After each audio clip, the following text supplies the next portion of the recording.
সবাইকে আমন্ত্রণ জানাচ্ছি ক্লোজ আপ প্রেজেন্স হ্যালো 8920 তে। আমি আরজি কিবরিয়া আপনার সঙ্গে এই মুহূর্তে রয়েছি এবং আপনারা শুনছেন ABC radio FM 89.2। Close up মনে করিয়ে দেয় জীবনের দুর্দান্ত কিছু মুহূর্ত। এসব মুহূর্তের দেখা পেতে পেরোতে হয় হাজারো বাধা বিপত্তি। বাধা অতিক্রম করতে গেলে অনেক সময় আসে ব্যর্থতা। চেষ্টা, সাহস, আত্মবিশ্বাস এবং ইচ্ছা শক্তির মাধ্যমেই আমরা জয় করতে পারি সব বাধা, অর্জন করতে পারি জীবনের কিছু দুর্দান্ত মুহূর্ত। ক্লোজ আপ দুর্দান্ত ফ্রেশনেস বানায় দুর্দান্ত মুহূর্ত। আজকে যে জীবনের গল্পটি আমরা এখানে প্রচার করছি সেটি একটি অন্যরকম জীবনের গল্প, এই অর্থে যে আমরা এই জীবনের গল্পটি প্রচার করবার আগে আমাদের ফেসবুকে একটি ক্যাম্পেইন চালাই। সেখানে বিশেষ একটি ভিডিও পোস্ট করার পরে আপনাদের কাছ থেকে আমরা অনুমতি চেয়েছিলাম যে এই পর্বটি আমরা প্রচার করব কিনা। আপনারা সেখানে জানেন যে একটা মারাত্মক রকমের সেক্সুয়াল অ্যাবিউজের ঘটনা ঘটেছে রাজধানীতে, এবং এটা শুধু একটা ঘটেছে বলাটা ভুল হবে, এই লোকের ক্ষেত্রে ঘটেছে এবং তিনি আসলে শারীরিকভাবে কতটা অক্ষম হয়ে গেছেন এই ভিডিওটা দেখার পরে আপনারা মতামত জানিয়েছিলেন যে আপনারা অনুষ্ঠানটি দেখতে চান কিনা, অনুষ্ঠানটি শুনতে চান কিনা। ওখানে আমরা শতভাগ আমরা বলবো 99.9% আমরা পেয়েছি ইয়েস, আপনারা অনুষ্ঠানটি শুনতে চান। সেই অর্থে আমরা আজকের এই অনুষ্ঠানে ওনাকে হাজির করেছি এবং উনি হচ্ছেন ফারুক। আমরা ফর্মালি যেভাবে যাই সেভাবেই আমরা অনুষ্ঠানটা শুরু করতে চাই। জি, আচ্ছা, আপনার নামটা একটু বলেন। আমার নাম মোহাম্মদ ফারুক। বর্তমানে বয়স কত আপনার? আমার 40 বছর চলতে আছে। এখন 40 বছর চলছে, ঠিক আছে। আপনি তো দেখতে শুনতে এখন খুবই বাজে অবস্থায় আছেন, বলতে বাজে যেটা বুঝেছি যে আপনার শারীরিকভাবে একেবারেই নড়াচড়া করার মতো শক্তি নাই। আমাদের ভিডিও যারা দেখেছে ফেসবুকে, প্রিয় শ্রোতা আপনারা নিশ্চয়ই ওনাকে দেখেছেন, একটা ভিডিও ক্লিপস অনেক আগে আমরা ফেসবুকে দিয়ে দিয়েছিলাম যে অনুষ্ঠানটি আমরা প্রচার করবো কি করবো না, একটু আগে যেটা যে বিষয়ে কথা বলছিলাম। তো আপনারা ওখানে দেখেছেন ওনাকে। তো আপনাদের মতামতের ভিত্তিতেই তো প্রচার হচ্ছে, যে কারণেই বলা। আপনার গল্পটা আজকে কি নিয়ে সেটা মোটামুটি আমাদের লিসনাররা জানে, যেটা সাধারণত হ্যালো 8920 কখনো হয় না এবং খুব সেন্সিটিভ একটা বিষয়, যে কারণেই আমরা আমাদের লিসনারদের মতামত চেয়েছিলাম যে সবাই আসলে জানতে চায় কিনা সচেতনতার জায়গাটি থেকে। কিন্তু আমরা কমপ্লিট আপনার পুরো লাইফের স্টোরিটাই তুলে নিয়ে আসতে চাই। আপনার জন্ম জেলা কোথায়? বরিশালে। বরিশালে শহরে। আপনার আত্মীয় স্বজন বলতে কে কে আছে? মা বাবা ভাই বোন সবাই আছে। আপনার মা বাবা ভাই বোন সবাই কি এই ঘটনাটা জানে, যে ঘটনা আপনি আজকে না না কেউ আজ পর্যন্ত শেয়ার করেনি, প্রথম আমনুল্লাহ করতেছি। আপনি কেন করতে যাচ্ছেন আপনার জীবনের এত সেন্সিটিভ একটা বিষয়? এই ঘটনার মধ্যে হাজার হাজার লোক জড়াই দেবে। আমার মতন এগুলো অসুস্থ বহুত লোক করে সারবনি, উনি খুব খারাপ এবং আপনি সচেতন করার জন্যই বলতে। জি, আমি চাইতেছি কোন লোক যেন এই ভুলে আর না পারা না দেয়। আপনিও সামহাও ভুল করেছেন। আমি অনেকবার ভুল করছি, আজকে আমার হাত পা সবই খুঁয়েছে। আমি প্রিয় শ্রোতা, আমরা শুরু করছি ওনার জীবনের গল্প একেবারে ছোটবেলা থেকে, যেখান থেকে মনে আছে আপনার জীবনের গল্প শুরু করুন, আমি শুনবো। আমার বাপ মা মধ্যে কোনো মিল ছিল না, তাকে ভিতরে খুব খারাপ সম্পর্ক ছিল, খুব ঝগড়াঝাটি, মানে কেউ সহ্য করতে পারতো না। আচ্ছা।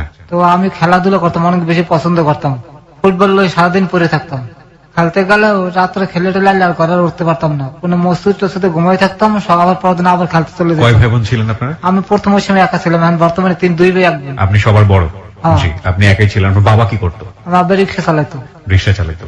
আচ্ছা। তো বাসায় সবসময় গন্ডগোল ছিল, আপনি ফুটবল খুব পছন্দ করতেন এবং রাতের বেলা বাড়ি ফিরতে পারতেন না, যদি ফুটবল খেলে লেট হয়ে যেত, তাই তো? না, মানে খেলতে গেলে আর ঘরে ঢুকতে দিত না, বলতে যে কাম করবা তারপর খাওয়া নিজেটা নিজে জোগাই আনো। তো আপনি রাতের বেলা মসজিদে ঘুমাই থাকতেন? জি। ভয়? ভয়। মায়ের তো খাইতেই দিত, আর আমার লোক মায়ের অনেক মারধর করতো। মায়ের অনেক মারতো। আপনার চেয়ে মাকে বেশি মারতো? সামলাতে পারো না, তা পোলালে চলে যাওয়া হিন্দা। লাস্টে আমি নিজে সময় চিন্তা করলাম যে প্লেয়ার একটা ঘটনা শুনছি যে হে খেলাধুলা লোক বহুত কষ্ট করছে, তা আমার মনের ভিতরে একটা শখ জাগছে। আমি ওদিনকে রাত্রি লঞ্চ ছুটে ঢাকায় প্রায় স্টেডিয়ামে টোকাই গুলো কাজ করি, ফুটবল খেলা আনা না করি। দাঁড়ান 1 মিনিট, এটা কত বছর বয়সে? আপনি তখন পড়াশোনা করছিলেন? আমি কোনোদিন স্কুলে খুব কম গেছি, আমার সবসময় খেলা মনে ছিল ফুটবল। আচ্ছা। তো ওই সময়ে আপনি একেবারে ছোট বয়সে 7-8 বছর বয়স, আমার শূন্যত হয় নাই। ওই সময় আসেন আপনি? ওই সময় ঢাকা চলে যাই, আমি ঢাকা উঠে বুলবুল আছে না ক্রিকেট প্লেয়ার, আর ছত্র রক্সি ভাই। কিভাবে হলো আমি একটু শুনতে চাই, একটু সিরিয়ালি বলেন ঘটনাগুলো কিভাবে ঘটছে ঢাকায় আসার পরে। আমি জানতে চাচ্ছি কারণ এর আগে তো আপনি ঢাকায় আসেননি কখনো। না। তো বরিশাল থেকে আপনি ঢাকায় আসলেন, কিভাবে আসলেন আপনি? লঞ্চ উঠলাম, ওই প্লেয়ার কথা মনে করে, অনেক প্লেয়ার গল্পটা আমার শুনেছে যে খেলাধুলার জন্য এভেলেবল কষ্ট করছে, কাপড় দিয়ে ফুটবল বানিয়ে খেলাধুলা করছে। পেলের গল্প করেছে আপনার কাছে? ব্রাজিলের সেই মহানায়ক না, কিন্তু পেলের গল্পটা আপনি কার কাছ থেকে শুনতেন? আমার এক এলাকার এক ভাই আছে হানিফ, ও লেখাপড়া করতো, ওর দ্বারা সন্ধ্যার পর ওর দ্বারা বইতাম আমি। আচ্া। তো আমার এই গল্পটা শুনাইলো যে তুই তো যে কি কষ্ট করছ, তোর সাথে অনেক মানুষ অনেক কষ্ট করছে, আর আমি বড় বড় প্লেয়ার। আচ্ছা, এগুলো বলে আপনাকে উৎসাহ দিত? আমার উৎসাহ দিচ্ছে, আমি ওই দিনকে লঞ্চ উঠছি, ঢাকা এই করছি। আচ্ছা, ঢাকায় আসলেন, আসার ঢাকা পরে আইয়া মানে কি খাবো কি করবো চিন্তা করে পাইতেছিলাম না। কোন এলাকায় আসলেন, উঠলেন? একদম বাইতুল মোকাররমের সামনে যে বড় টাওয়ারটা, টাওয়ার মানে প্রথম ওই জায়গায় আমি উঠছি। আচ্ছা, তারপর তারপর ওই জায়গায় কয়েকটা টোকাই পোলাফানে লাগে মার্বল খেললাম, ওগুলো পরিচয় হইলো। আর আমার বুদ্ধি দিল যে আমাগুলো কাজ করতে পারবি, তুই কাগজ টোকাবে। আমার একটা বস্তা দিল, আমি ওগুলো কাগজ টোকাই ওগুলোকে বেচলাম, খাওয়ানো টাকা উঠতে গেল আমার, চিন্তা নেই। পরে যেখানে ওই যে 24 তলাটা ওই সাইডে জুলাস ভাই, লিটন ভাই নামে দুজন, আর মজিবার ভাই, ফকুরে বলেন মজিবার ভাই, হেরা মনে করেন হেরা কিছু কিছু লোকজন ফুটবল খেলতে, বৃষ্টি বৃষ্টি নামলে মানুষের চোরে কাপড় চোপড় লয়ে যেতে, আমার বাবা করতে কাপড় চোপড় দেয়, বইতে ধরে নাস্তা খাওয়াবো, মানে কাপড় চোপড় দেখার জন্য। হ্যাঁ, দেখার জন্য আমি ওই বই থাকতাম, নাস্তা খাওয়ালে খুব ভালো পেতাম আমরা সবাই। আচ্ছা, মানে এগুলো বসে বসে পাহারা দিতেন? পাহাড় দিতাম, হেগালাকে খেলাধুলার চেষ্টা চালাই দিতাম, মিসকে বই থাকতাম না। বেলাল ভাই এখন আছে স্টেডিয়ামে, এখন বেলাল ভাই। আচ্ছা আচ্ছা, হে আমার খুব ভালো পেতো। আচ্ছা, পরে আস্তে আস্তে হেগালাকে মিশিয়ে গেলাম। পরে এক পর্যায়ে স্টেডিয়ামে মালাবাই নামে একজন লোক আছে, স্টেডিয়ামের যাতে টোকা আছেন হ্যাঁ সবারই হে কাজ দেয়, হ্যার লাগা পরিচয় হে আমার স্টেডিয়ামের ভিতরে ঢুকতে দিল। পরে কাজ করতে করতে পরে পরিচয় ক্রিকেট প্লেয়ার রফিক ভাই, বুলবুল ভাই আছে না, বুলবুল ভাই। কেমন পরিচয় হলো? হে বরিশালে খেলতে গেছিল, বাজারে খেলতে গেছিল, সেই সময় হাল্লা হারে আমি দেখছি 101 রান করে। সব আমি এই কথাটা মনে রাখছিলাম। পরে সব টোকাই গুলাকে বই রেছি, আমার ডাক দিচ্ছে, আমার গায়ে কোনো গেঞ্জি আসলো না, আমার ডাক দিয়ে তোর বাড়ি কমকে বলছিল, তোকে বরিশাল খেলতে গেছিলাম। আমাকে আমি চিনি তো, আপনি 101 রান করেছিলেন, হ্যাঁ তুই আমার সেন্সেস তাহলে। তারপর তারা একটা সিঁদুর একটা গেঞ্জি গিফট করছিল, ভারত সিঁদুর আছে না, এগুলো র্যাক সাদা আর লাল র্যাক রেখা একটা গেঞ্জি হারে গিফট করছিল। এই গেঞ্জিটা আমার ব্যাগে কোনো বাদ করে আমার দেশে গেঞ্জি তো অনেক বড়, প্যান্টের মধ্যে ঢুকাইয়া একটা শর্ট প্যান্ট দিছিল আমার, এই পরে থাক এই হাল্লাকে মনে করেন মোটামুটি হলো, তাই হার আশা বই থাকতাম। কোন সময় ব্যাগ লই আমি স্টেডিয়ামের ভিতরে ঘুরতাম, যাইতাম, যেদিকে যেতে যাইতে হইতো, যার সব 20 টাকা 50 টাকা দিতে ওইটা আমি খাইতাম। পরে মনে করেন পরিচয় হলো রক্সি বই লাগে, মহামডানি খেলতে সময় রক্সি বই। পরে হে আমার একটা জার্সি দিল 20 নম্বর, ও আরামবাগে যখন খেলতে আরামবাগের টিমের একটা জার্সি দিল 20 নম্বর প্যান্ট আর জার্সি, এইটা তুই গায়ে দিস। রাতে থাকতেন কই? স্টেডিয়ামের বারান্দায় ঘুমাইতাম। ওখানে কি আর কেউ ঘুমাতো নাকি? অনেক বহুত পোলাপন ঘুমাইতো। এখনো ঘুমায়? এখনো ঘুমাই, আমি এখনো তো ঘুমাই, ওখানেই ঘুমান? এখানে ঘুমাই, আপনারা না হওয়ার আগে আমি এখানে ঘুমাই। স্টেডিয়ামের কোথায় ঘুমান? এটা স্টেডিয়ামের পুরো স্টেডিয়ামের ভিতরে লোকজন ঘুমাই, ওইখানে আপনি ঘুমান? আমি আমার পছন্দের মতন একটা জায়গায় মনে করেন শুয়ে থাকে। যে আপনার আসবাবপত্র কি আছে? কিচ্ছু নাই, এই যে একটা লুঙ্গি আছে, একটা লুঙ্গিটা নিচে লাসি, আর জুতাটা মনে করেন একটা পলিথিনের মধ্যে ঢুকাই মাথার তলে দিয়ে দিই, আর কিচ্ছু নেই। সারাদিন কিভাবে টাকা পয়সা কই পান? পরিস্থিতি যদি কেউ কাজ লগে মিলে দেখাতে হয়, তাহলে তার আমি কথাটা কই যে ভাই এই সমস্যা আছে, 10 টাকা 2-4 পয়সা যা দেয় ওইটা দিয়ে নিজে খান আর রাতের বেলায় ঘুমায় থাকেন? হ্যাঁ, তো ভিক্ষার জন্য হাত পাতেন? মানে কেউ কাছে সরাসরি হাত পাতেন যে দাঁড়াই ভাই আমি এই সমস্যা আছে, যদি এগুলো কেউ বলে আর যদি কেউ কিছু দেয় তাহলে ওইটা নি, ডাইরেক্ট হাত পাততে পারি না, আজে বাজে কথা কামানছি। প্রিয় শ্রোতা, আজকে যে গল্পটি আমরা এখানে তুলে ধরছি সেখানে অনেক গুরুত্বপূর্ণ ব্যক্তিদের নাম আসবে, যেটি যদি সুবিধাজনক ভাবে তাদের নামগুলো প্লেস করা যায় সেক্ষেত্রে আমরা সেটা প্রচার করবো, আর যদি বিষয়গুলো খুব সেন্সিটিভ হয়, তাদের মান সম্মানের বিষয় জড়িত হয়, সেক্ষেত্রে আমরা নামটাগুলোকে মিউট করবো। সো আপনারা প্রথমেই ওর সঙ্গে কথাবার্তা বলেই বুঝতে পেরেছেন যে ও আজকে যেসব ব্যক্তিদের নাম বলছে তারা ন্যাশনালি অনেক বিখ্যাত। ওকে, বলুন তারপর স্টেডিয়ামে থাকতে থাকতে থাকতে থাকতে পর্যায়ে গেল, খুব ভালো সম্পর্ক হয়ে গেল। ওই সময় একটা প্লেয়ার বাংলাদেশ টিমে একটা ছিল, প্রেসিডেন্ট কাপ হয়েছিল একটা, তো ওই সময় ওমান্সের প্লেয়াররা ছিল। আমি কালো দেখে তো আমার বেশি পছন্দ করছে। আমার ডিউটি ছিল এক কাতলি গরম চা, রং চা, লেবু আর একটা বরফের টুকরো, এই নিয়ে প্লেয়ার মানে যে সাইডে যে সাইড হাঁকাকে দিয়ে দিত, এই দায়িত্ব দিয়েছিল আমারে। ওই ওমান্সের প্লেয়াররা আমার খুব পছন্দ করছিল। পর যেদিনকে খেলা শেষ হবে ওরা তো ঠকে গেছে, ওরা দেশে চলে যাবে, পূর্বানি তৈরি ছিল আগে। তারপর আমার একটা সিক্রেট খোসার মধ্যে ডলার দিছে, সরাসরি দিতে পারে না, জানলা দিয়ে মেলা মারছে, আমার গায়ে পাশে ওই এক হিরুন্সি দেখছে, আমার লড়াতে লড়াতে স্টেডিয়ামের ভিতরে লয়ে গেছে। আমি যাই টাকাটা আমার পরিস্থিতি দেখা আছে, হ্যাঁ ডলারটা দিলাম, বাঙ্গাই আমার কত 1000-2 টাকার মতন মনে দিচ্ছে, ওইলে আমি বাড়ি চলে গেছে, আর আমার স্টেডিয়ামে থাকা হইলো না। কতদিন পরে আনুমানিক কতদিন পরে বাড়ি গেলেন? 9 মাস, আমার মা কইছে আমি 9 মাস পরে আমার দেখছে। 9 মাস পরে বাড়ি গেলেন, এই এতটুকু টাকা নিয়ে 9 মাস পরে। 9 মাস বাড়ির কথা মনে পড়তো না? মনে পড়তো না, আমার খালি মনের মধ্যে সব প্লেয়ার সবল্লা খালি খেলাধুলা পড়ে থাকতাম। আউটার স্টেডিয়াম যেটা মনে করেন আউটার স্টেডিয়াম আছে না, যেটার মধ্যে মনে করেন গাড়ি পার্কিং করছে, ওইটা ছিল যে খেলাধুলা, ওইটা হ্যান্ডবল খেলা তৈরির ভিতরে। ওইটার মধ্যে বেলাল ভাই আমাকে কাবাডি খেলার লোক টোকাই গুলো একটা টিম করছিল, টোকাই টিম কাবাডি, এটার মধ্যে আমি খেলছি। তারপর পাইনিয়ার খেলছি, আমি অনেক বিভিন্ন জায়গায় খেলতে যাইতাম। ছোট মানুষ কিন্তু আমি মনে করেন মিডফিল্ডে খুব ভালো খেলতাম, আমার সবাই লয়ে যেত লক্ষ্য রিয়া, খালি মনে একটা আসে প্লেয়ার পারলাম না। ঠিক আছে, শুনি আমরা। 9 মাস পরে বাড়ি গেলেন, তারপর? বাড়ি যেয়ে মনে করেন মা বাবার লোক মিশতে কেমন জানি ঢাকার কথা ভুলে গেলাম। পরে এক পর্যায়ে মনে আমার হানিফ কাকে তুই ঢাকার কি অবস্থা, তুই তো গেলে জিত করে প্লেয়ারই দেখাবি আমাকে। ওই যে লোকটা আপনাকে পেলের কথা বলছে? জি, আচ্ছা। তোর ঘটনা কি, তুই তো মনে করেন হ্যাঁ এই সব গুলিয়ে গেলি। আবার আমি লঞ্চ উঠলাম, ওর কত লগে লগে আমি লঞ্চ উঠছি, আমার তো ভাড়া লাগে না। লঞ্চ উঠতে আবার ঢাকাইলাম, আবার মনে করেন হ্যাঁ লগে রইলাম। এক পর্যায়ে একজনের লগে পরিচয় হইলে, football player, police team IG team আছে, আইজি টিমের সেলিম স্যারের লগে পরিচয় হইলো। দেখ আমরা তো টিম রাখছি, তা তুই আমাকে টিমের লগে থাকবি, তোর বেতন দেবো, খাওয়া হলো আমাকে লাগে সব। এই আমি হ্যার কথা মতন উত্তরে চলে যাই। হ্যাঁ লাগে থাকতে থাকতে দেখতে থাকতে একজন মনে করেন আইজি টিমের যে গোলকিপার ইমরান ভাই, সে আমার এবিলে জীবন মানুষের কারে না, তুই ড্রাইভিং শিখ। আমি কোন হ্যাঁ কথা ঠিক করছে, আমার বুঝালে যে এই সমস্ত কাম করে তোর জীবন চলবে না, প্লেয়ার তুই হইতে পারবি না, সবার কপালেই নাই। সবাই যদি প্লেয়ার ফুটবল কি খুব ভালো খেলতেন আপনি? হ্যাঁ আমি মিডফিল্ডে খুব ভালো খেলতাম, বানাই বল বানাইনি, আমরা অনেক ভালো ভালো পারতাম, খুব ভালো বল বানিয়ে দিতে পারতাম। গাড়ি পাওয়া ছিল না কিন্তু আমার, কিন্তু আমি এই জিনিসটা খুব ভালো পারতাম। আচ্ছা, তো আপনাকে কে পরামর্শ দিল ড্রাইভার? ইমরান ভাই, উনি হচ্ছে যে আইজি টিমের গোলকিপার। আচ্ছা, আপনার কত বছর বয়সের দিকে আনুমানিক মনে আছে? 9-10 কত সালের দিকে মনে আছে ড্রাইভারই কথা পরামর্শ দিল আপনাকে? ওটা হচ্ছে 95-তে পরামর্শ দিল, তারপর? পরে আমি বললাম ঠিক আছে। আমি আবার বরিশাল আইলাম, আমাকে বাসা তো কোর্টের সামনে অনেক ডিসি গাড়ি ঘুরে, ডিসি এডিসি জেনারেল গাড়ি ঘুরে থাকে তো, হ্যাঁ যে ক্লিনার সে খুব দুর্বল, একটা গাড়ি বেশি দুইটা গাড়ি ধুতে পারে না, শুকনো মানুষ তো। আমার যে ওস্তাদ বর্তমানে প্রথম যে ওস্তাদ আমার দেখা কথা ঠিক গাড়ি দিতে পারবো। প্রথম দিন আমার একটু গাড়ি চালানো আকপিস করালো, আমি লোভে পড়িয়ে গেলাম, আমি তো গাড়ি চালাতে পারি। পরের দিন আমি নিজেই মনে করেন গাড়ি চাবি লই, গাড়ি চালাই ভাঙ্গে চুরি গাড়ি লই, গাড়ি থুয়ে বাস পলাইছি। ডিস্ট্রিক্ট নাজির আমার খোঁজে গাড়ি বাংলা কামনে ডিস্ট্রিক্টের গাড়ি। আমি যে মনে করেন বাসায় বই রয়েছি, পরে হারে হারে কামনে কামনে এটা ম্যানেজ করছে করে আমার খবর দিছে, তোর কোন সমস্যা নাই, কারণ লোক তো নাই, গাড়ি দেবে কেটা। তো এর মধ্যে একটা ঘটনা হচ্ছে, রহমান বিশ্বাস আছে না, প্রেসিডেন্ট আসলো, উনি বরিশালে গেছে সার্কিট হাউসে, গাড়ি দেওয়ার লোক নাই, আর আমি তো মনে হয় ভয় পলাইছি, কারণ গাড়ি দেওয়ার লোক নাই, ওনার তো চাকরি যাওয়া অবস্থা, আর প্রেসিডেন্টের গাড়ি অপরিষ্কার। পরে আমার কাছে সবকিছু ভুললে আমার খবর দিছে, যাওয়ার খবর দে। পরে আমি যে গাড়িটা ধুয়ে দিয়ে ই করছে, তার মিট হয়ে গেছে জিনিসটা। আস্তে আস্তে ড্রাইভিং শেখাও, এবার ম্যাজিস্ট্রেট আপনাকে কে শেখালো? আমার যে শুকনো ওস্তাদে, যে খুব দুর্বল, বেশি শিখে না, খালি একটু আকপিস করা শিখেছে, ওর মধ্যে দিয়ে আমি মনে করেন যে পুরোটাই করে লেছি। পরে মনে করেন যে লাইসেন্স করতে পারি না, এই যে ম্যাজিস্ট্রেট মাহবুব স্যার আসলো, ওনার আমার একটু ভালো সম্পর্ক হয়ে উঠছিল। আচ্ছা, কিভাবে সম্পর্ক হলো? ওই যে উনি যখন অফিসে যখন মনে করেন ঢোকে সালাম দিতাম, আর মনে করেন ব্যাগটা ধরে নিয়ে রুমের মধ্যে লয়ে যেতাম লক করে, হয়তো মনে করেন উনি আমার খুব ভালো পাওয়া শুরু করলো। পরে উনি ওনার ডিউটি পড়লো লাইসেন্সে, লাইসেন্সের এডি আছে না, ভেহিকেল ইন্সপেক্টর, এই ভেহিকেল ইন্সপেক্টর তো ঘুষ খায়, ঘুষ খাওয়া বন্ধ করার লোক ওনার এডিএম স্যার ওনার আনি দিল, তুমি ইন্টারভিউ নাও। পরে আমি যে স্যার দিলাম, স্যার আমি তো মনে করেন লেহা পরে জানি আমি কেমন কি করবো স্যার, গাড়ি চালাই দেখাইতে পারবো কিন্তু লেহা পরে কাম পারবো না স্যার আমি। তোমার ফর্মটা আমার দাও, এই ফর্ম গুলো নিজে দেখাইয়া দিয়ে দিছে, যা তুমি ফিল্ড টেস্টে থেকে খালি ফিল্ড টেস্ট আমার গাড়ি দিছে, এডিএম স্যারের গাড়িটাই আমার দিছে। আমি সামনে গেছে ব্যাগ আছে, আমার কাছে আর লাগবে না, যা হয়েছে আমার লাইসেন্স হয়ে গেছে। তারপরে ঢাকায় ঢুকলাম, এক বড় হারুন ভাই নামে এক লোক দ্বারা আইলাম, চাকরি করে উত্তরায়, এক আদমের চাকরি দেয় প্রথম আমার। কিসের চাকরি?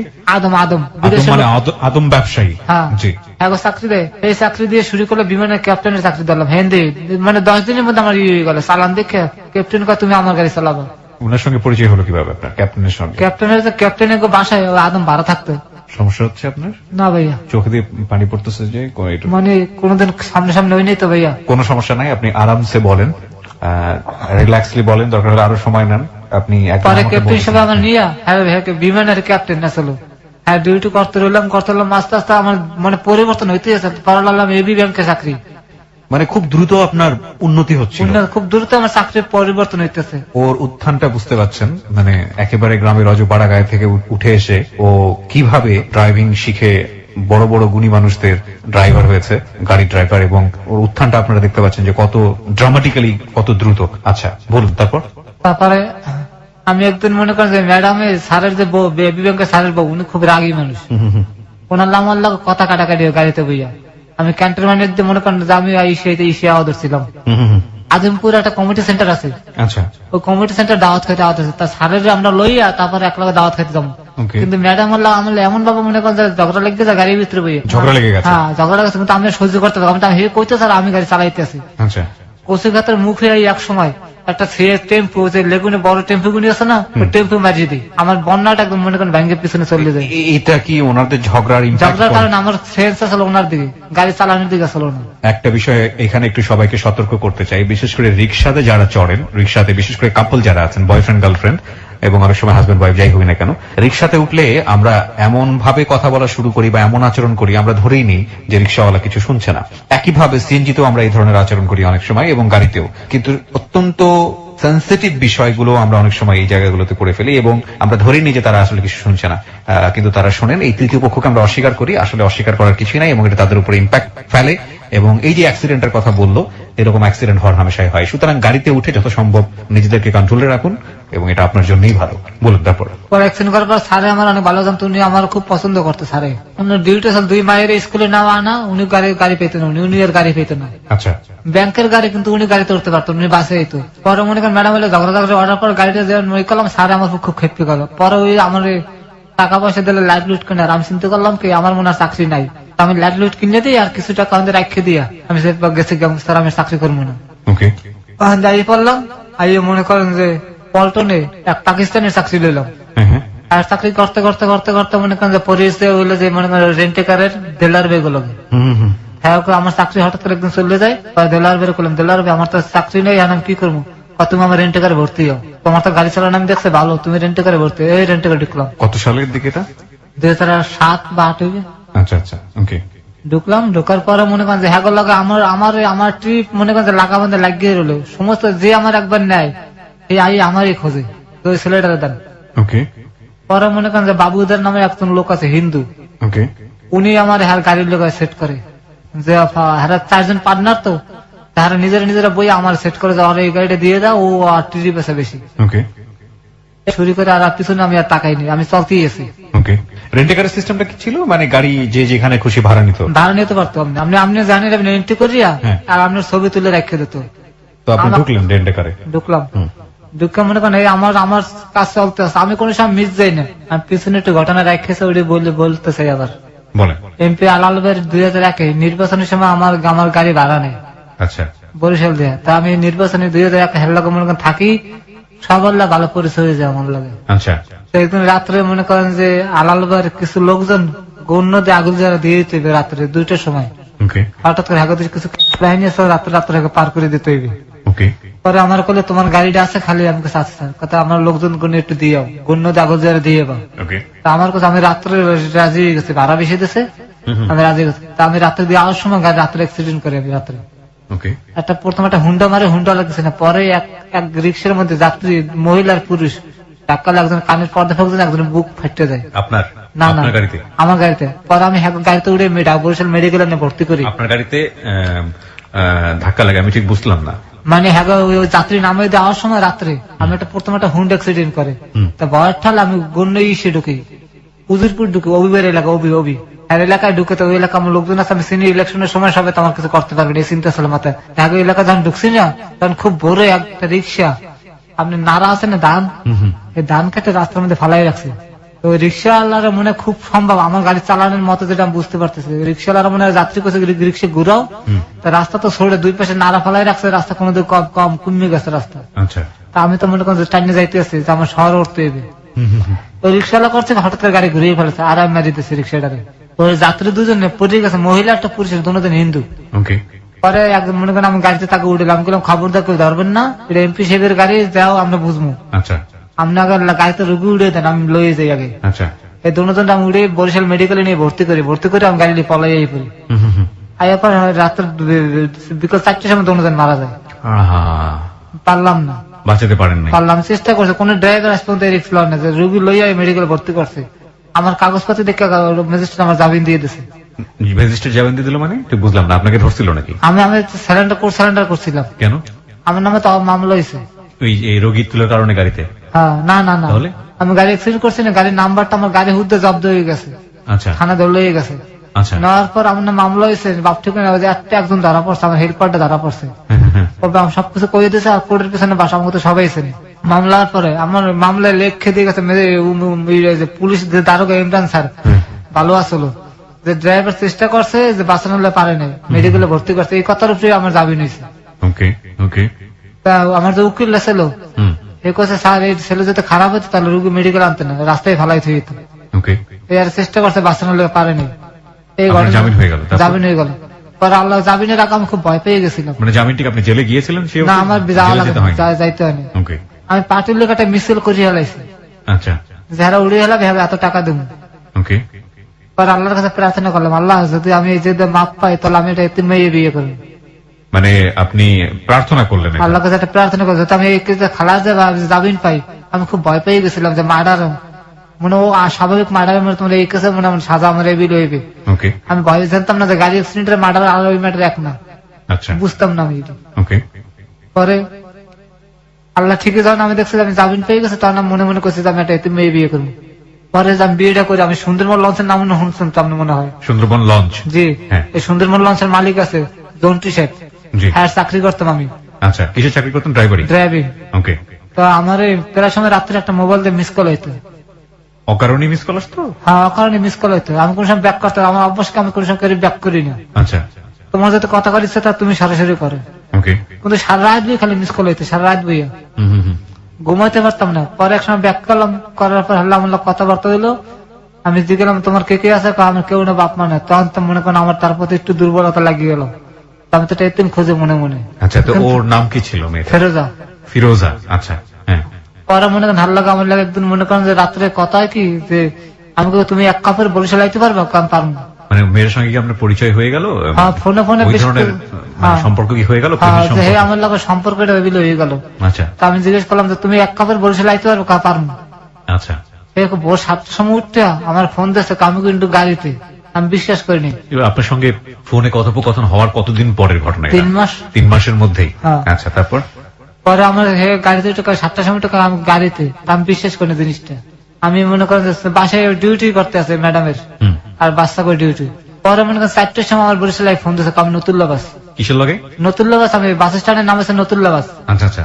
তখন আমি আমার পাশে একটা ছোট ভাই আসলো রফিক নামে, আমার সবসময় কাজ। রফিক ঘটনাটা ঘটে গেছে, এভেলেবল ঘটনা মেয়ে তাই পড়ছে। হুম হুম হুম। চল ফারুক বাগে দেখে লই। আচ্ছা ঠিক আছে, চল যাই। এই রিক্সা গেলাম, যাই আমার দেখে তো পছন্দ হয় না, দেখেছে মা ভাই সম্ভব না।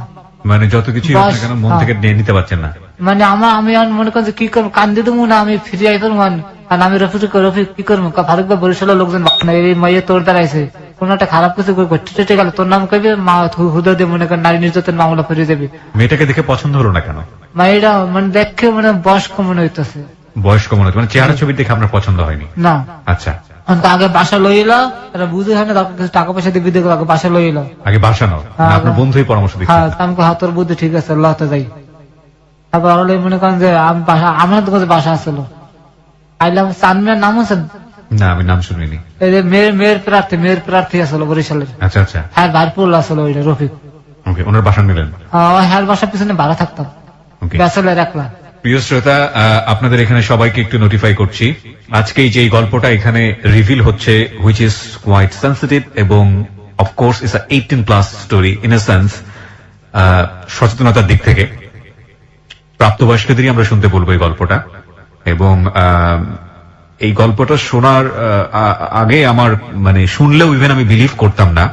আমি একটি বিদেশি চ্যানেলে একটা অনুষ্ঠান দেখেছিলাম, সেখানে এক ধরনের ক্রাইম নিয়ে একটা অনুষ্ঠান প্রচার করা হয় রেগুলার, এবং বাংলাদেশে অসংখ্য শ্রোতা আছে ওই অনুষ্ঠানের। সেখানে এই ধরনের অ্যাবিউজের কথা আমি জানতাম, এবং জানার পর আমার কাছে অনেকটা অবাকই লেগেছে। সেটা হচ্ছে সেক্সুয়াল অ্যাবিউজ। সেক্সুয়াল অ্যাবিউজ যে একটা মানে পূর্ণ বয়স্ক মানুষও হতে পারে এবং ছেলে মানুষ হতে পারে, সেটা আমাদের সোসাইটিতে সাধারণভাবে বিলিভ করাটা খুব কঠিন। কিন্তু এই মানুষটি এমন ভাবে অ্যাবিউজ হয়েছে কোন একটি সম্ভ্রান্ত পরিবারের মহিলা দ্বারা, এবং কি সিস্টেমেটিক্যালি তাকে অ্যাবিউজ করা হয়েছে আপনি চিন্তাও করতে পারবেন না। ওভারডোজেস মেডিসিন দিয়ে ওর শরীরটাকে পুরোপুরি শেষ করে দেওয়া হয়েছে। যারা ভিডিও দেখেছেন, আমরা বেশ কিছুদিন যাবত এটা নিয়ে প্রচারণা চালিয়েছি। এবং এই যে নাটকীয় ঘটনা, এই ঘটনাটা জন্মটা কিভাবে হয়েছিল সেটা, এবং উনি স্বেচ্ছায় আজকে এখানে রেডিওতে বলতে এসেছেন এই কারণে যে ওনার জানা মতে অনেকেই এই শিকারে পা দিচ্ছেন, এবং এই শিকারে পা দিয়ে নিজের সমস্ত কিছু খোয়াচ্ছেন যাতে করে এই ভুলটা কেউ না করেন। আমরা সেই গল্পের দিকে ধীরে ধীরে যাব। তবে এই মুহূর্তে বিরতির সময় হয়েছে, যেহেতু আমরা ছোট্ট একটা বিরতি নেব 4 মিনিটের। আর ওনাকে যদি আপনারা দেখতে চান, অবশ্যই ফেসবুকে চলে আসবেন।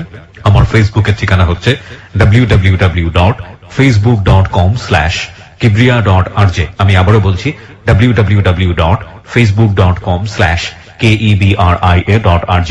পেজটি আছে আরজে কিবরিয়া নামে। লাইক দিয়ে দেবেন, লাইক দেওয়ার সঙ্গে সঙ্গে আপনি আমার পেজের মেম্বার হয়ে যাবেন। ক্লোজ আপ মনে করিয়ে দেয় জীবনের দুর্দান্ত কিছু মুহূর্ত। এসব মুহূর্তের দেখা পেতে পেরোতে হয় হাজারো বাধা বিপত্তি।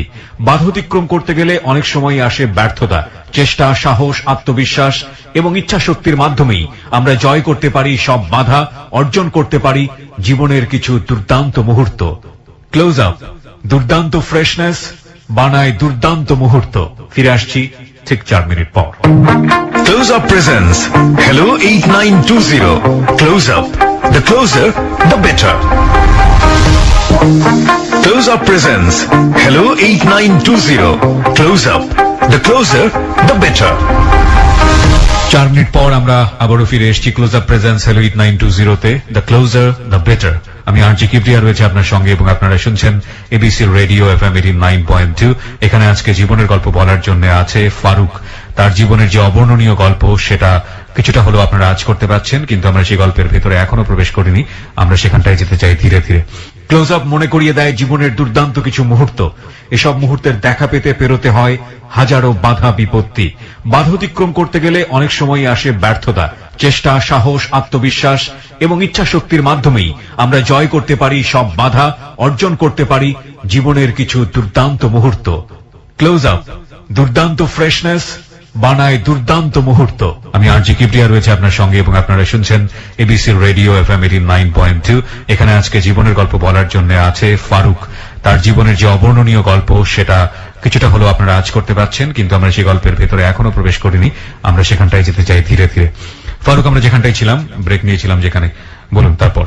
ওই বাসায় তারপর নিয়ে আইলাম, আর পরে আমার তো পছন্দ হয় না। আর মানুষের জন্য ও কইতেছে যে আমি এতিম মানুষ, এখন যদি আমার আনতে ফেরত পাঠাই দাম বাইরে থাকে, তাহলে আমার আর ঘরে ঢুকতে দেবে না। মানুষের কাছে এই ধরনের কথা বলতেছে। আচ্ছা, আর এলাকার যারা মুরব্বী হ্যাঁ আমার পক্ষে চলে গেল, আর আমার পক্ষে কেউই নেই। তুমি এতিম মেয়ে আনছেন, তোমার বিয়ে করতে হইবে। পরে কি আর করার বাধ্য হয়ে মনে করেন লোকজন ডাক্তার ঢুকে রাত্রে মনে করেন বিয়ে হয়ে গেল। বিয়ে হয়ে গেল? কত সালে বিয়ে করলেন আপনি মনে আছে? হ্যাঁ, কত সালে? 2009 জুন মাসে। 2009 সালে জুন মাসে? জি। আচ্ছা, 9 তারিখ। আচ্ছা, বিয়ে করলেন আপনি? বিয়ে করার পরে তারপরে আস্তে আস্তে দেখে আমার লাগে প্রতিটা দিনই মনে করেন হেলা আমার লাগে। আমার মা বাবা যেগুলো করতে হেরা অবস্থায় সেইভাবে ঘটনা করতেছে। মানে ঝগড়া? বরিশাল থাকবে না, ঢাকায় ঢাকায় আসবে? ঢাকা তার স্বামী আছে, বাচ্চা আছে, হেতার আমি জানি না। জানলেন কিভাবে? মাতৃত্ব দাগ আছে না, আপনারা বুঝছেন কিনা জানি না। মাতৃত্ব দাগ, হ্যাঁ, প্রেগন্যান্সি স্পট যেটাকে বলে। হ্যাঁ, ওই দাগ আমি তার শরীরে দেখতে পাই। আমি জিজ্ঞেস করলাম এটা কিসের দাগ? আমার গায়ে খেজুরের রস পড়ছিল। তার মাথাটা মনে করেন যে আমার গা অতটা চিন্তা করিনি। আর পরে আমি ঢাকায় পড়ি আর যে না মার দ্বার কদিন রইলাম, দেখে মা বাবার লাগা যা আছে কইতে আছে। আমি বললাম যাক ঘরে সংসার আগে বাসাই লই আগে বিয়ে দান করছে, তাতে হালাই তো আর দেওয়া দেবে না। ঢাকায় নিয়ে আসি। ঢাকায় মনে করেন এসে রইলাম, রামপুরের টিভি সেন্টারের পিছনে ভাড়া রইলাম। ওই সময়টাতে আপনি কি করেন? ওই গাড়ি চালাই, আমার লোক ভালো ভালো মালিকের লোক পরিচয় রয়ে গেছে। কোন মালিকের গাড়ি চালান নাকি রেন্টে কার চালান? রাতুল লঞ্চের মালিকের গাড়ি চালাই। আচ্ছা, প্রিয় শ্রোতা, আজকে যে গল্পটা ও বলছে ওর যে রেফারেন্স আপনারা শুনেই বুঝতে পারছেন যে কতটা অথেন্টিক এই গল্পটা। ওকে, বলুন তারপর। পরে আমি একদিন মনে করেন যে নর্থ সাউথ ইউনিভার্সিটি 10টা ড্রাইভের একখানে বইয়ে থাকার যে গল্প করেন, আমি একদিন প্রতিদিনই গল্প করি। কিন্তু একদিন আমি ওই যে পেটের দাগের কথা জিগেই আমি জিম খেয়ে গেছি। আমার এক ছোট ভাইয়ের মতন আমার অনেক পছন্দ করে। ও পেটের দাগের কথা আপনি কাকে জিজ্ঞেস করলেন? ছোট ড্রাইভার ছোট ভাই আরো জিগেলাম যে বাইরে এবিলি পেটে দাগ আছে, এটা ঘটনা কি অবস্থা? আর তোমার বউ আবু তো বাচ্চা ফালাইছে, নাহলে তোমার বউর বিয়ে আছে। আমাকে এটা কেমনে বুঝবো? তুমি আজকে যে জিগেবা, কালকে তুমি আমার তোমার কালকে আমি রেজাল্ট দেবো। বাসায় জিগেলাম যে তুমি সত্যি করে কয় এটা কিসের দাগ? তোমার না করলাম যে আমার গা খেজুর রস পরে পুড়িয়ে গেছে বিলে। পরে ওরা করলাম না ওস্তাদ, তোমার এই ঘটনা আমি বিশেষ করি না। এটা হচ্ছে যে তোমার তো বাচ্চা ফলাইছে, নাহলে তার বিয়ে আছে, বাচ্চা আছে। আমি তো ভাই মাটির মধ্যে হান দিয়ে গেলাম, জানলা কি করলাম, কি এতে মানলাম। তারপর আমি যে ছেলের ডিউটি করে জানালাম যে বাইরে এই ঘটনা।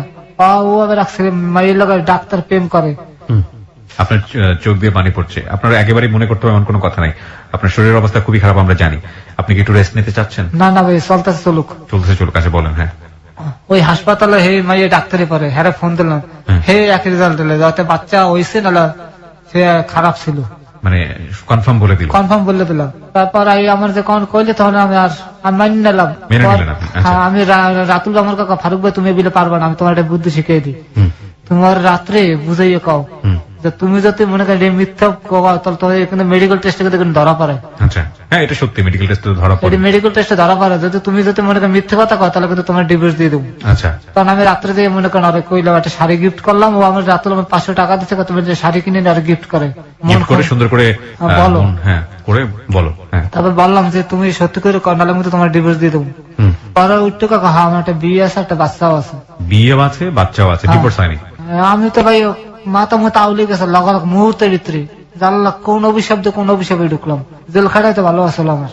একটা বিষয় নিশ্চয়ই আপনারা জানেন যে ও জেল খাটা থেকে রক্ষা পেয়েছিল বলে নিয়ত করেছিল যে একটা এতিম মেয়েকে বিয়ে করবে, এবং মিস কলে একটা এতিম মেয়ের সঙ্গে পরিচয়, ও এতিম মেয়েটাকে না দেখে না বুঝে জেনে শুনে না জেনে বলবো বিয়ে করে, এবং পরবর্তীতে এই ঘটনাটা সে জানতে পায়, এবং যে কারণে ও বলছে যে আমার তো জেল হওয়াটাই ভালো ছিল।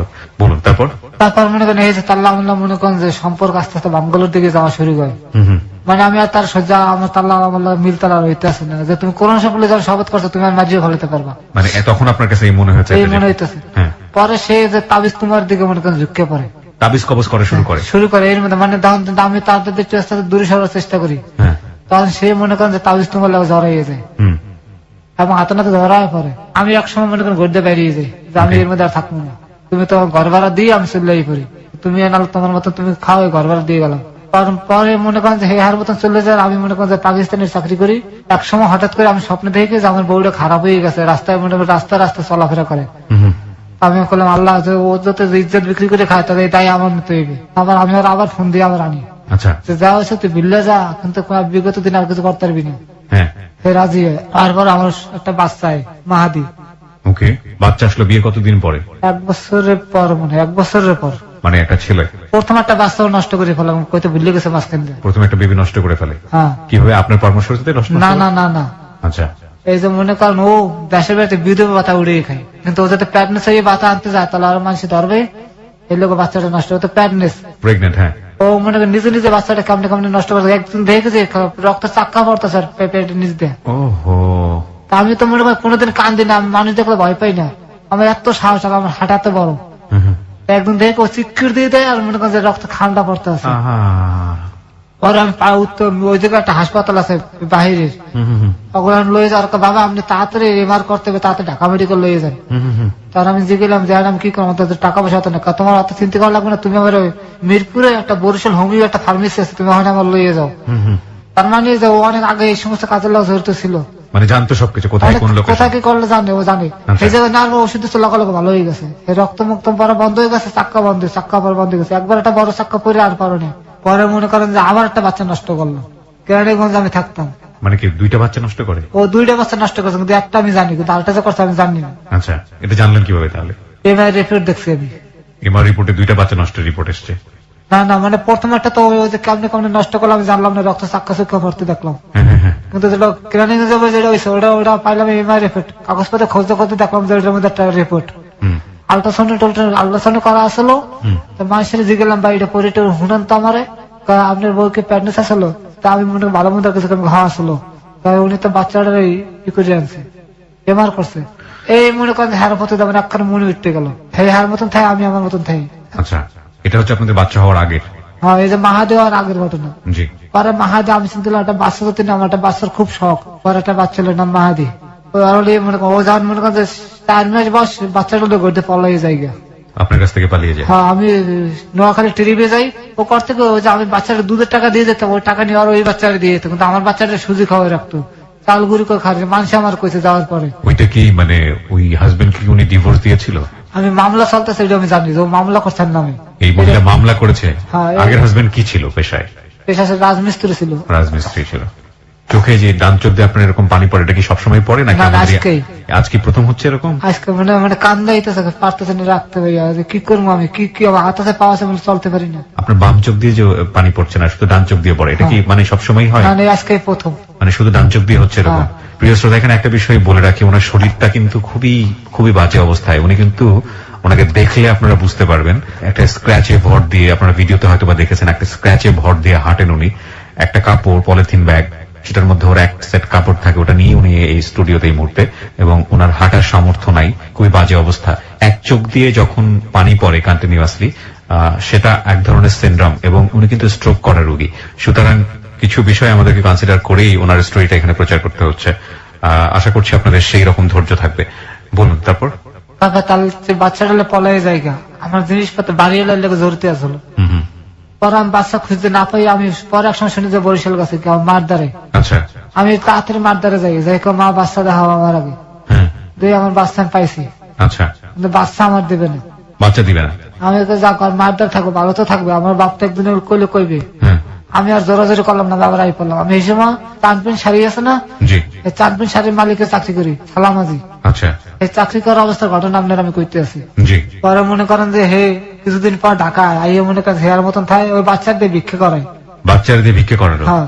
পরে আমি উকিলে আলাপ করলাম যে স্যার আমার বাচ্চা আমার কেমন নিয়ে দেবেন, টাকা পয়সা যা লাগে আমি দেবো আপনারে। উনি একটা মামলা করলে একটা ডিভোর্স করাই দিল আমার কোর্টের মাধ্যমে। সে পলাই গেছে, চুরি মামলা দিয়ে একটা ডিভোর্স করাই দেয় আমার উকিলের বুদ্ধি, তো আমি কিছু করিনি। আরে বাচ্চার লেগে একটা মামলা করেছে, কাগজপত্র আমাদের আছে, আপনার আমি দেখাতে পারলাম না। আমি জানি ভালো আসছিলাম, হ্যাঁ এই বাসায় সবকিছু আছে আমার।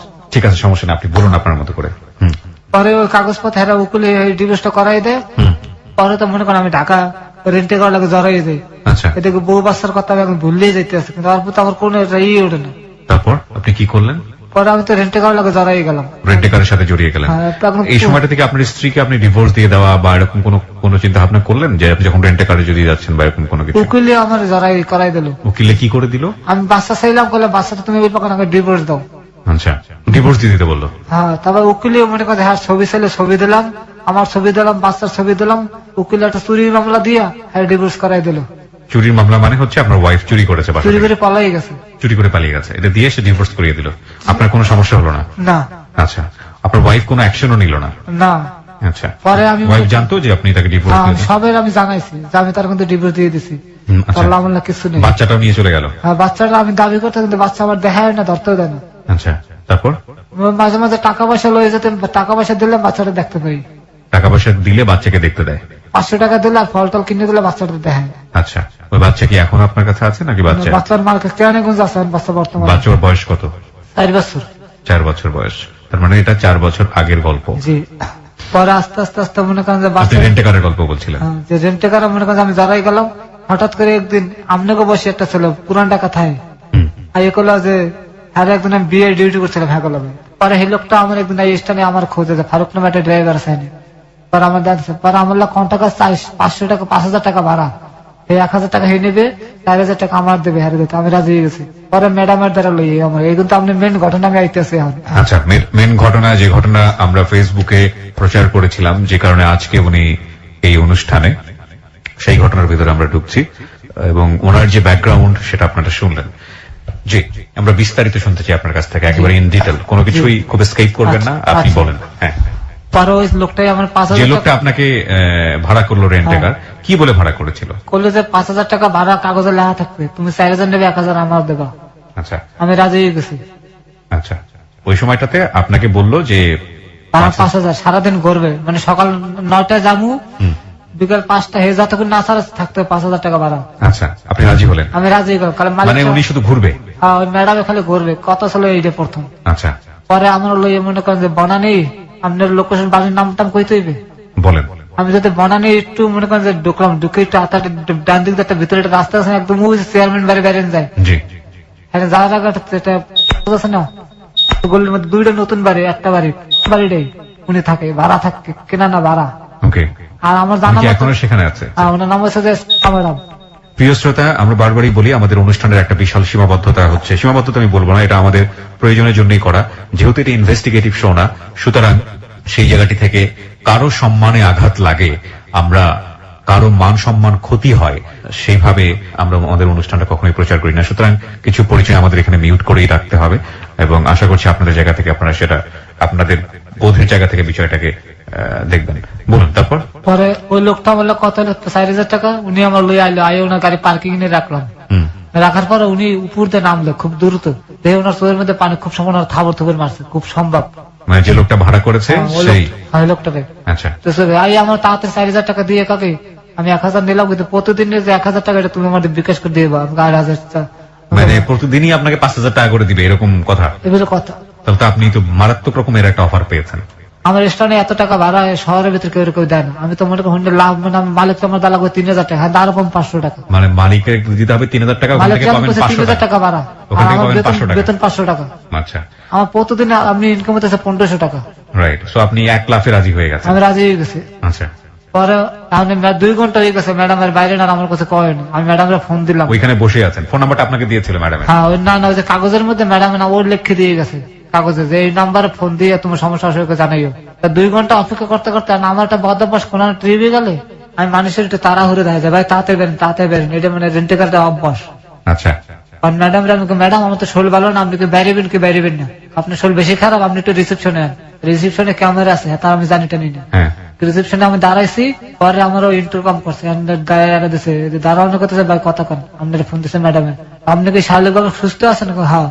আপনি কি বলেছিলেন ম্যাডামকে? আপনার তারা আছে মানে আপনি কি বলেছিলেন? মানে ও ম্যাডাম বাইরে দেখে আমি কাছে, ম্যাডাম আমার শরীরটা ভালো লাগতেছে না, আপনি তাড়াতাড়ি বাইরে কিনে কম। মানে 2 ঘন্টা আপনাকে বসিয়ে রেখেছে? বসায় রাখছে। বসিয়ে রাখার পরে আপনি যখন ম্যাডামের সঙ্গে কথা বলেছেন তখন বলেছেন যে আমার শরীর ভালো লাগছে না, হ্যাঁ। আমার একটু তাড়া আছে, আপনি বের হবেন কিনা বলেন। হ্যাঁ। তখন ম্যাডাম আপনাকে উপরে উপরে ডেকেছে? না, পরে আমি ইন্টারকমের সামনে যাইতে কইছে, আপনি ক্যামেরার সামনে আন। ক্যামেরার সামনে আসেন? আচ্ছা, হ্যাঁ। ইন্টারকমের সামনে। আমার আচ্ছা। দেখলো মনে হয় খুব সম্ভব উনি। আচ্ছা, মানে যা যা বাইরে বললাম- থেকে দেখেছে? আমার যা যা করছে আপনি হিটে আপনারা কইতে আছে। জি। রিসেপশনে দাঁড়াছে, তারপরে রিসেপশন ইন্টারকম করছে, করে করতে যায় ফোনটা, আপনাকে সিগারেট নেশা টেশা করেন? তা আমি প্রথম ট্রিপ তো আমি ডাইরেক্ট অস্বীকার করতে কিছু না, আচ্ছা, আমি কোনো খাইতেই না কাজটা। তা আপনার লোক কিছু নাস্তা পাঠিয়ে দিয়েছে, আপনি খাইয়ে লইয়েন কাজটা। পরে মনে করেন 10 মিনিটের মধ্যে বই রয়েছি, আমি হাত মুখ দিয়ে বই রয়েছি, নাস্তা পাঠাবে, নাস্তা খামু। পরে ম্যাডাম ওই যে ছায়ের মতন এক পাতি ইয়ে আছে না, ওই পরে একটা গেঞ্জি গায়ে দিয়ে নিজেই এসে একটা ট্রে লইয়া এগুলি এক মগ কফি, একটা কফি আর 4-5 পিস বিস্কুট, কেমন ধরনের বিস্কুট, এই বিস্কুট আমি কোনো সময় খাইনি, লই নিজেই এসে। আই আমার নক করছে, আমি বাড়ি সালাম দিলাম, তারপর সালাম লইলো, এগুলো খাইয়ে ওষুধটা খাইয়ে ফেলেন, খাইয়ে আপনার আমি জানি লাগলাম, আপনি ফোন দেবেন আপনার, আমি চললে আমি তাড়াতাড়ি আমি কাচ্ছা। তারপর 2টা ট্যাবলেট দেখলাম, ওষুধটা আপনাকে কেন দিল? আমি জানি না কিলো ওই সময় পরে জানলাম যে আপনার কোনো কোশ্চেন তৈরি হলো না যে ওষুধটা হঠাৎ আমি করে কেন? দুর্বলের লোক কথা কইছে, মনে হেই লেগে দিছে, মনে মানে বলছে আমার শরীর খারাপ লাগতেছে সেই কারণে দিল কিনা? আচ্ছা, এই লেগে আমি খাইয়ে নিলাম। আচ্ছা, তারপরে আপনি খাওয়া- যা দিয়েছে সব খেয়ে ফেলেছেন, ওষুধটাও খেয়েছেন? আমি নাস্তা করে তো তাড়াতাড়ি খাইয়ে লেছি, খাইয়ে ওষুধটা খেলাম। খাওয়ার পরে ভাই বিশেষ করে না মাত্র 15 মিনিট লাগছে আমার শরীরটা গরম হইতে। গরম হইতে বলতে? আমার শরীর মানে একটা পুরুষের যে মনে করেন যে ক্ষোভ আমার শরীরের মধ্যে দাঁড়িয়ে পড়ছে। আপনি বাংলায় কইতে পারলাম না পুরোটা, কারণ এটা হাজার হাজার মানুষ শুনবো তো, এত খারাপ খাওয়া যাবে না। প্রিয় শ্রোতা, আপনারা নিশ্চয়ই আপনাদের জায়গা থেকে বুঝতে পারছেন যে ওর জায়গা থেকে কি বলতে চাচ্ছে। এটা আসলে সেক্সুয়াল মেডিসিন এবং এটা খাওয়ার পরে ওর মধ্যে যে ধরনের প্রতিক্রিয়া হওয়ার কথা সেটাই হয়েছে, এবং এটা যেহেতু পরিকল্পিত মেয়েটার কাছ থেকে, সুতরাং এগুলো ধরনের মেডিসিন তো আপনি আগে খাননি কখনো? না। আচ্ছা, তারপর? খাওয়ার পর আমার শরীর বলে মনে করেন যে খিসে মিশছে, মনে করেন কেমন হয়ে যাইতে আছে, হ্যাঁ। আর চোখের সামনে সব রঙিন দেখতেছে, এমন অবস্থা হয়ে গেছে আমার, চোখ রঙিন দেখতেছে সব শুয়ে রয়েছে, কিন্তু আমার মনে করেন শরীরের উত্তেজিত ভাব খালে বাড়তেই আছে। আধা ঘন্টা পর ম্যাডাম আমার ফোন দিচ্ছে যে তুমি একটু উপরে আসো তো। উপরে গেছি আমি, আপনি যে চেয়ারে বই রয়েছেন ওগুলো একটা চেয়ার বইয়া একটা টি টেবিল সামনে ঠ্যাং টেবিল দিয়ে বই হয়ে হালতেছে, আর শরীরের মধ্যে একটা পাতলা একটা চাদর, ইন্ডির কাশ্মীরি শাল আছে না, ওই রকমের একটা চাদর শরীরের উপরে দেওয়া। তারপর আমি নক করছে, ম্যাডাম কাতে আমার বাম সাইডে, তবে বাম সাইডে আমি গেছি, তবে উনি ফট করে আমার পুরুষত্বের মধ্যে হাত দিয়ে বসে থাবা দিয়ে ধরে চাকুলে কথা কবে কাটতে এলাম এক করে, কোনো কথা কবি না, চুপচাপ থাক, তুমি তুই ডাকাই মারিয়ে এলাম কথা কইল। পরে আমি ভয়, আমি আমার শরীর মনে করেন গরম হয়ে রয়েছে, উনি দর্শে আনতে মনে করেন আমার শরীর আরো ইয়ে গেছে। পরে উনি ওনার বেডরুমে লয়ে গেল, আমার ও চাদরটা ফট করে টানতে খুললে ফেলাইলো, খোলার পর আমি দেখবো ওনার গায়ে কিচ্ছু নেই, উনি এক করে মনে করেন যে খালি। তারপর ওনার গর্ভবতী লয়ে গেল, নিয়ে উনি একটা বাবা বের করলাম, উনি একটা মনে করেন ওটা শেষ করে ফেলালো। আমি দেখে চিনতেন আপনি আগে থেকে? হ্যাঁ, আমি চিনতাম, কারণ আমার স্টানে বহুত ড্রাইভাররা খাইছে, আমি দেখছি। এক টানে মনে করেন ওটা কি করলো করে জানিস, এক টানে মনে করে খাইয়ে খাইয়ের পর উনি মনে করেন যে 2 মিনিটের মতন দাঁড়ালে ঠাস করে বইয়ে বলিস মধ্যে বইয়ে মনে করেন ওনার মনের মতন উনি খারাপ ছবি দেখছেন না আপনার সেই ভিডিওতে, ঠিক ওই রকম উনি ওনার আমার অত্যাচার শুরু করে দিল। আমি ভালো মন্দ কোনো কিছু করলাম না। পরে মনে করেন যে ওনার কাজ 2.5 ঘন্টা লাগছে মনে করেন যে প্রথম শাস্তি করতে, ওনার 2.5 ঘন্টা পর উনি আমার কাগজে হাত তোর আমার চলবে, কিন্তু কথা আছে তোর গাড়ি ভাড়া যে লাগা আমি দিব, কিন্তু তোর আমার দ্বারা আইতে হবে। তবে মোবাইল দিয়ে আমার একটা মোবাইল দিয়া দেখালে দেখ তুই যা যা করছিস সব ভিডিও হয়ে গেছে, তুই যদি আমার কথা না আমি থানা জমা দেবো, তোর রেতা লইয়ে যাবে, 5 লাখ টাকা জরিমানা দিবি, কি করবি আবি না 5 লাখ টাকা জরিমানা দিবি। আমি তো ভাইয়া আমি যা খাইছি আমার উঠেছে সব শেষ হয়ে গেছে, যা কি কোন ফাইলে পড়লাম আমি। কার দ্বারা আমাকে শেয়ার করতে মানে মাথা কাজ করতে যার দ্বারা শেয়ার করবেন হে কতটা করিয়ে দেবে, তাহলে আমার তো 5 লাখ টাকা জরিমানা লাগবে। আমি মানে হতভম্ব হয়ে গেলাম জিনিসটা দেখে। আপনি তার সঙ্গে কি কথোপকথন করছিলেন ওই মুহূর্তে? কিছু বলছিলেন আপনি তাকে? তার সঙ্গে আপনার কোনো কথাবার্তা হচ্ছিল? কোনো কিছু কথাবার্তা হচ্ছিল ওই মুহূর্তে? কিছু বলছিলেন আপনি তাকে? হ্যাঁ, আমার খালি শুধু বলেই যাচ্ছে চুপচাপ, আপনি শুনে যাচ্ছেন? আমি খালি চুপচাপ শুনে আমি তো মানে বলো তো হয়ে গেছে কি ঘরতে আছে কি আমার পরে কি মাঝি হেলাবি না, কারণ আমার গাড়ি স্ট্যান্ডে তো বহু সময় গাড়ি চোর মনে করেন মাঝি হেলা মানুষ। আমি তো মনে করেন পলালের চিন্তা করতাম, পলামুকে আমি চিন্তা করতেছি। আমি এই জায়গা আমি মাথা দুলাইতেছি খালি আমি বাড়িতে পারলে হয়। পরে আমার আর 2000 টাকা দেয়, কত ভাড়া গাড়ি ভাড়া দিয়ে গেছে। 2000 টাকা তুই কেটে ভালো কাপড় চোপড় কিনিস। আচ্ছা, পরে উনি হন আমার লইলাম। কোথায় থাকেন, কি করেন, এগুলো অ্যাড্রেস নিল না? জিগেলে যে তোর বউ আছে, আমি কাছে এই ঘটনা, অসুবিধা না, তোর বউ না থাকলে তোর বিয়ে করাই দেবো আমি, চিন্তা করিস না। ওই মহিলা কি করেন না করেন প্রথম দিনে কি আপনি জানতে পারলেন? না, 1 সপ্তাহ পর জানতে এটা এনজিও লাগে জড়িত। কারণ দেখছে বিদেশি বড় বড় লোকজন বিদেশি জায়গায় হাগল মিলাইতেছে ছবি আর ঘর টাঙ্গাই নিয়ে আছে। এই দেখে হলুদ নেম প্লেট আলা গাড়ি, গাড়িতে বাবা হেয়াও আছে। এতে বুঝলাম যে উনি এনজিওর কোম্পানির লোক জড়িত। ওকে, বলুন। পরে উনি আমার রাত্রে ফোন দিচ্ছে আমারে, শরীর বেশি খারাপ লাগতেছে। আমি কই হ্যাঁ ম্যাডাম, আমাদের দুর্বল লাগতেছে। তুই ফার্মেসিতে যাইয়া 2টা এইডস প্লাস কিনবি, 2টা এইডস প্লাস আর একটা গ্যাস্ট্রিকের ছাকলো কিনবি, কিনে খাইয়ে শুয়ে থাক। আর দুধ খাওয়া যায়, ডিম 80 ডিম খাওয়া যাইয়া। বাসায় রান্না করা কেউ আছে? আমি কাছে না, গরুর মাংস কিনে লইয়ে যা বাসায়, হোটেলে পাক করা গরুর মাংস কিনে নিয়ে মন মতন খা। আর তোলে আমি রান্না করতে আছে, তুই কালকে আমার বাসায় খাবি। আচ্ছা। পরদিন মনে করেন যে 11টার সময় ফোন দিছে, তুই গাড়ি লিয়ে আমার বাসায় বাইরে। প্রথম আমনে আমনে কইতে পারে, তুই তুই মধ্যে চলে গেছে জিনিসটা। এই আমার তুই কই, আমি আর তুই কই। ওকে।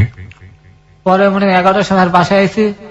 আপনি তারে তুই বলতেন কেন? মানে আপনারও এক ধরনের সম্মতি চলে এসছে। মানে হে আমার একটা স্বামী স্ত্রী যা দেওয়া হয়তো আমার দিয়ে দিয়েছে। আপনার ভিতরে কি আপনি আজকে স্বীকার করতে এসছেন? আপনি আজকে সত্যটাই বলবেন এখানে, সচেতন করতে যেভাবে এসছেন। যেহেতু মহিলা আপনাকে প্রথম দিন তো অবশ্যই অ্যাবিউজ করলো, আপনার মৌন সম্মতি ছিল কিনা? না, কোন ধরনের কোন সম্মতি? আমি তো মনে করেন ওইসব বিপদগ্রস্ত, আমি কেমনে কি করবো। আপনি ব্যাপারটাকে এনজয় করছিলেন না? না, আমি তার আমার মন দিয়ে কোনো এনজয় ছিল না ওই সময়। ভয় পাচ্ছিলেন? আমি ভয় আতঙ্ক হয়ে গেছিলাম। সাধারণত এরকম তো হওয়ার কথা না, এটা কোন মানুষ এই কাজ করে না। আর আরেকটা বিষয় যেটা, সেটা হচ্ছে আপনার যে স্ট্যাটাস বা আপনার যে লাইফ স্টাইল আর আপনি যে ভদ্র মহিলার কথা বলছেন, তাদের মধ্যে তো আকাশ পাতাল পার্থক্য। মানে হ্যারে ধরাছে, আর ধরতে গেলে মনে করেন যে পারমিশন লাগে, এমন এক লোক সে। আর এমন একটা সুন্দর একটা মহিলার হাত ধরা তো অনেক কিছু মনে করেন, আর সে আমার তো সবকিছু দিয়ে দিতে আছে। ওকে, আসলে দিচ্ছে নাকি নিচ্ছে সেটাও একটা ফ্যাক্ট।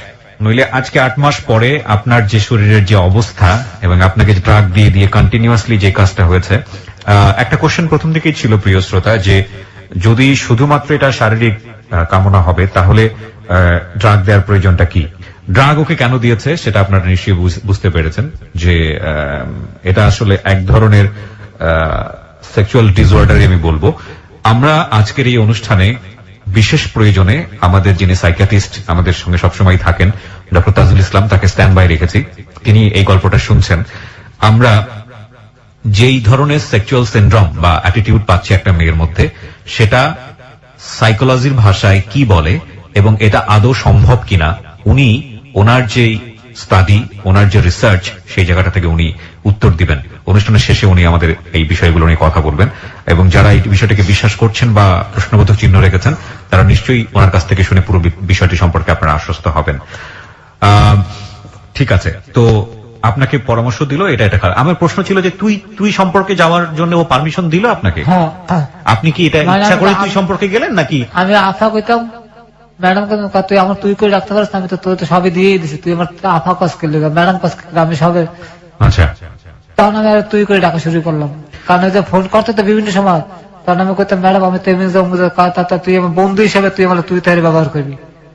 বুঝছেন কথাটা? ওকে, প্রিয় শ্রোতা, আমরা এই জায়গাটায় ছোট্ট একটা বিরতি নেব। আজকে যে ভিকটিম আমাদের এখানে এসছে, ওর নাম ফারুক, এবং this is a very rare case for hello 8920 আমি বলবো, কজ এই ধরনের স্টোরি আমি আমার লাইফে ফার্স্ট শুনলাম এবং আমার জন্য কিছুটা অবিশ্বাস্য ছিল, যদি না আমি যেই কথাটা আপনাদেরকে বলছিলাম যে একটি বিদেশি চ্যানেল, টেলিভিশন চ্যানেলের একটা ক্রাইম শোতে আমি এই ধরনের ঘটনা প্রথম দেখি, এবং দেখার পরে ও যখন আমার কাছে প্রথম দিন সরাসরি এসে বলেছে, আমি প্রথম দিন শুনিনি, তো আজকে আমি প্রথম শুনলাম। শোনার পরে আমার কাছে কিছুটা বিশ্বাসযোগ্য হয়েছে, কিন্তু ঘটনা যেভাবে শ্রেণীবিন্যাস হচ্ছে সেখানে না বিশ্বাস করে থাকার কোনো উপায় নেই।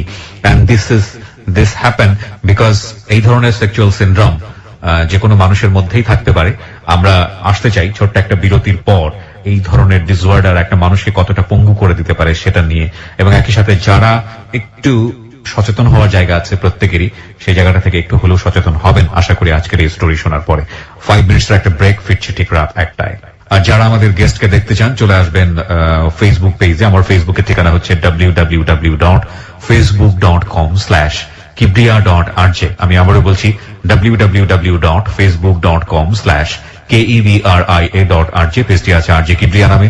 প্লিজ লাইক দেবেন, লাইক দেওয়ার সঙ্গে সঙ্গে আপনি হ্যালো 8920 মেম্বার হয়ে যাবেন। ক্লোজ আপ মনে করিয়ে দেয় জীবনের দুর্দান্ত কিছু মুহূর্ত। এসব মুহূর্তের দেখা পেতে পেরোতে হয় হাজারো বাধা বিপত্তি। বাধা অতিক্রম করতে গেলে অনেক সময় আসে ব্যর্থতা।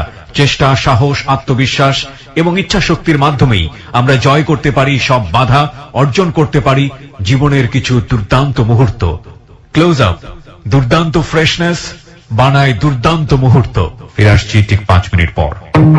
Close Up presents Hello 8920. Close Up.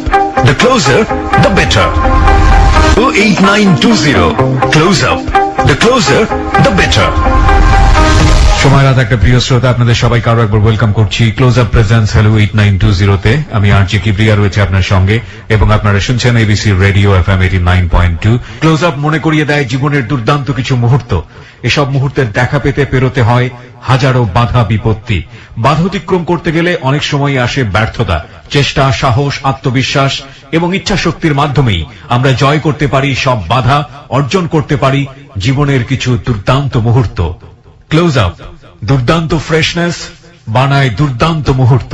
একটি ঐতিহাসিক দুর্ধর্ষ জীবনের গল্প আজকের এই হ্যালো 8920 তে প্রেজেন্ট করছি আমরা যেটার প্রচারণা পুরো সপ্তাহ জুড়ে আমাদের এবিসি রেডিওর ফ্যান পেজে এবং একই সাথে আমার যে পেজটি রয়েছে পার্সোনাল পেজ, সেখানে প্রচার চালিয়েছিলাম। আপনারা যারা পেজে আছেন তারা ওখানে মতামত জানিয়েছেন। প্রায় 2 লাখ 3 লাখের মতো মানুষ এই ভিডিওটা আপনারা দেখেছেন, এবং আপনারা যারা দেখেননি ওই পেজটিতে গেলে আপনারা ভিডিওটা দেখতে পাবেন। এবং আপনাদের মতামতের ভিত্তিতে আজকের এই জীবনের গল্পটি এখানে প্রচার করা হচ্ছে। এবং কথা না বাড়িয়ে আমরা আবার আমাদের গেস্টের কাছে ফিরতে চাই। ফারুক, আমরা যেখানটায় ছিলাম তারপর পরে উনি আমার একদিন মনে করেন 10টার সময় ডাকে বাসায়, সেকেন্ড ডেতে তখন বাসায় দূরে ওষুধ দিল আমার, হে সেম ওষুধ। তো আপনি তখন জিজ্ঞেস করলেন না যে আমি ওষুধটা জিজ্ঞেস করলাম এটা কিসের? খা, তোর তো টাকার দরকার, তুই খাইতে থাক, তোর সমস্যা কি? আমি আছি না, তোর কোন সমস্যা হলে আমি দেখবো। আমি চিন্তা করলাম যে 4,000 টাকার ভাড়া, 5,000 টাকার ভাড়া আমি ছাড়িয়ে দেবো ওষুধের লোক, কি ওষুধ খেলে গুরুত্ব দিনে ভাই এই জিনিসটার ভিতরে। পরে আমি খাইলাম, খাওয়ার পরে কারণ তুই এখানে বইয়ে থাকবি, যাবি না। পরে মনে ঘন্টা 2 পর কত শরীর কি আগের মতন হয়েছে, খাওয়া ম্যাডাম গরম হয়ে গেছে। আমি নামতেছি নিচে, কোন একটা বোরকার মতন কেমন যেন মনে করেন এক পথ কি যেন পড়লো বুঝলাম না, ভিতরে গেছে না বোরকার মতন আর কি। এই পরে গাড়ির মধ্যে উঠলো, চল বুলশাট আর গল্ফ ক্লাব আছে, গল্ফ ক্লাব গায়ে কারো যেন ফোন দিলে এক মহিলা গাড়িলে হ্যাঁ সে কেউ দেখতে সুন্দর কিন্তু বয়স কম। এই মায়ের 1 কেজি বিয়ের লয়ে এলো, আই আমার কোলে ব্যাগডালা খুলুন, ব্যাগডালা খুলছি, 12টা বিয়ের গাড়ির মধ্যে উঠে এলো, উড়ে চলুন। তারপরে বনানে ফেলার উপর দিয়ে ভিতরে একটা ইয়ে আছে না, অনেক হাউজিং, ওই জায়গায় এই মায়ের ওই জায়গায় ভাড়া থাকে। আর বাসায় এলাম, আর গাড়ির মধ্যে ভাই বিয়ের খাইছে, আমার হাতে আমি বিয়ের খাইনি। আমার তেমনি মনে করেন শরীর মনে আগুন যাইতেছে। পরে বাসায় আইলাম, আর পরে আমার রুমে লয়ে গেল। আপনি কি ওষুধের নামটা পুরো সময় কখনো জানতে পেরেছেন যে এটা কি ওষুধ? আপনার দিকে ওষুধটা কিভাবে আসতো? পুরো খোলা অবস্থায় আসতো? খোলা কোনো লেবেল নাই, লেবেল থাকলে আমি চিনিয়ে লাইতে পারতাম। আচ্ছা, ওষুধটা কটা দিত? 2টা দিত আপনাকে? 2টা। কালার কি? সাদা একটা আছে যে আপনার কি কালার, মানে কালার সবুজের মতন, কি দিয়ে দেখা না। ঠিক আছে বলেন, সমস্যা সবুজ। এটা কি ক্যাপসুল ছিল না ক্যাপসুল সাইজ ছিল? একটা ছিল ক্যাপসুল, একটা ছিল ট্যাবলেট আছে জানেন, মাছের চক্ষু আছে না, মাছের চক্ষুর মতন। ওকে, বলেন তারপর। মাছের চক্ষুর মতন এই 2 খাওয়াই দিতে পারে, নিজে খাওয়াই দিত খা। আমি কইতাম ম্যাডাম কি হবে আমার খাইয়া? তুই আনন্দ পাইতে আসস, টাকা পাইতে আসস, আর কি চাস? তো জিজ্ঞেস করার দরকার নেই। আর তোর তো এত ভাবার চিন্তা নেই, আর আমি তো আছি, টাকা লাগলো তোর টাকা দেবো। একদিন আমার 1 লাখ টাকা একটা বান্ডিল দিয়েছে, তোর খরচা কর নিয়ে যা। আমি আর টাকা ধরিনি। টাকা ধরেনি কেন? 1 লাখ আমার মন পরীক্ষা করতেছে আমার। ও, মানে মনে হয়েছে যে মন পরীক্ষা করছে। আমি আর টাকা টেবিলে টাকা পরিয়ে রয়েছে, আমি টাকা ধরিনি। পরে দুজনে আমার বাসা লয়ে গেল, নিয়ে গরু মাংস আসলো আর রান রুটি এই দিল আমার খাইতাম, মন বলে আমি খাইছে গুনি। খাওয়ার পরে মনে করেন দুজনে আইসে, কেউ গা কাপড় চোপড় ছিল না। একটা ইংলিশ ছবির মতন যেগুলো মানুষ ইউজ করে আমার সেগুলো ইউজ করতে পারে। আমি তো চুপচাপ মনে করে পড়েছি, ওনার মতন ওনারা যে বিলে চাইছে করছে সেই বিলে দুজনে মিললে কই করছে। আর কোলে আসছে শান্তি জীবনে কিছু পাবি, আমি তো কথা কইনি। আর ভাড়া পাইতেছে অসুবিধা কি? ওই ম্যাডাম আবার যাওয়ার সময় দিলাম 2000 টাকা আমার, তোর হিসাব আমার অনেক খুশি। পরে মনে করেন যে হ্যাঁ বিদে করে দিয়ে আমি গা গোসল দিয়ে আমার ছাড়িয়ে দিল 2টার সময়, খাওয়া দাওয়া ছাড়িয়ে দিল, জ্বালা ফোন দিলে আই করবে কিন্তু। আর এই ম্যাডাম ফোন দিলে আবি না, আমি ফোন দিলে আবি না, এই ম্যাডাম তো কোনো সব ফোন তো আবি না। এই ম্যাডাম কিন্তু ভালো না মানুষ কর, আমাকে সামনে ফোন দিলাম। 2 ম্যাডামের মধ্যে একদিন বাজাবাজি হইলো, আমার ওষুধ খাওয়া দিচ্ছে এই ম্যাডামে, আর ওই ম্যাডাম আমার অ্যাড্রেস লই আমার ওই সিস্টা নেই পারছে। ওনার নাম আর এই কইতেছে ফারুক নামে একটা ড্রাইভার আছে, আমার মালিকের লোক সরাসরি দেখা যাচ্ছে তো আমার ড্রাইভার, নাম্বারটা দেন। ওই ম্যাডামে চাল্লা করে আমার নাম্বার হেদার দেয় না। আর আমি আমার লোকে ডাইরেক্ট কথা ওনার লাগে, ওনার লোকে কথা হয় না।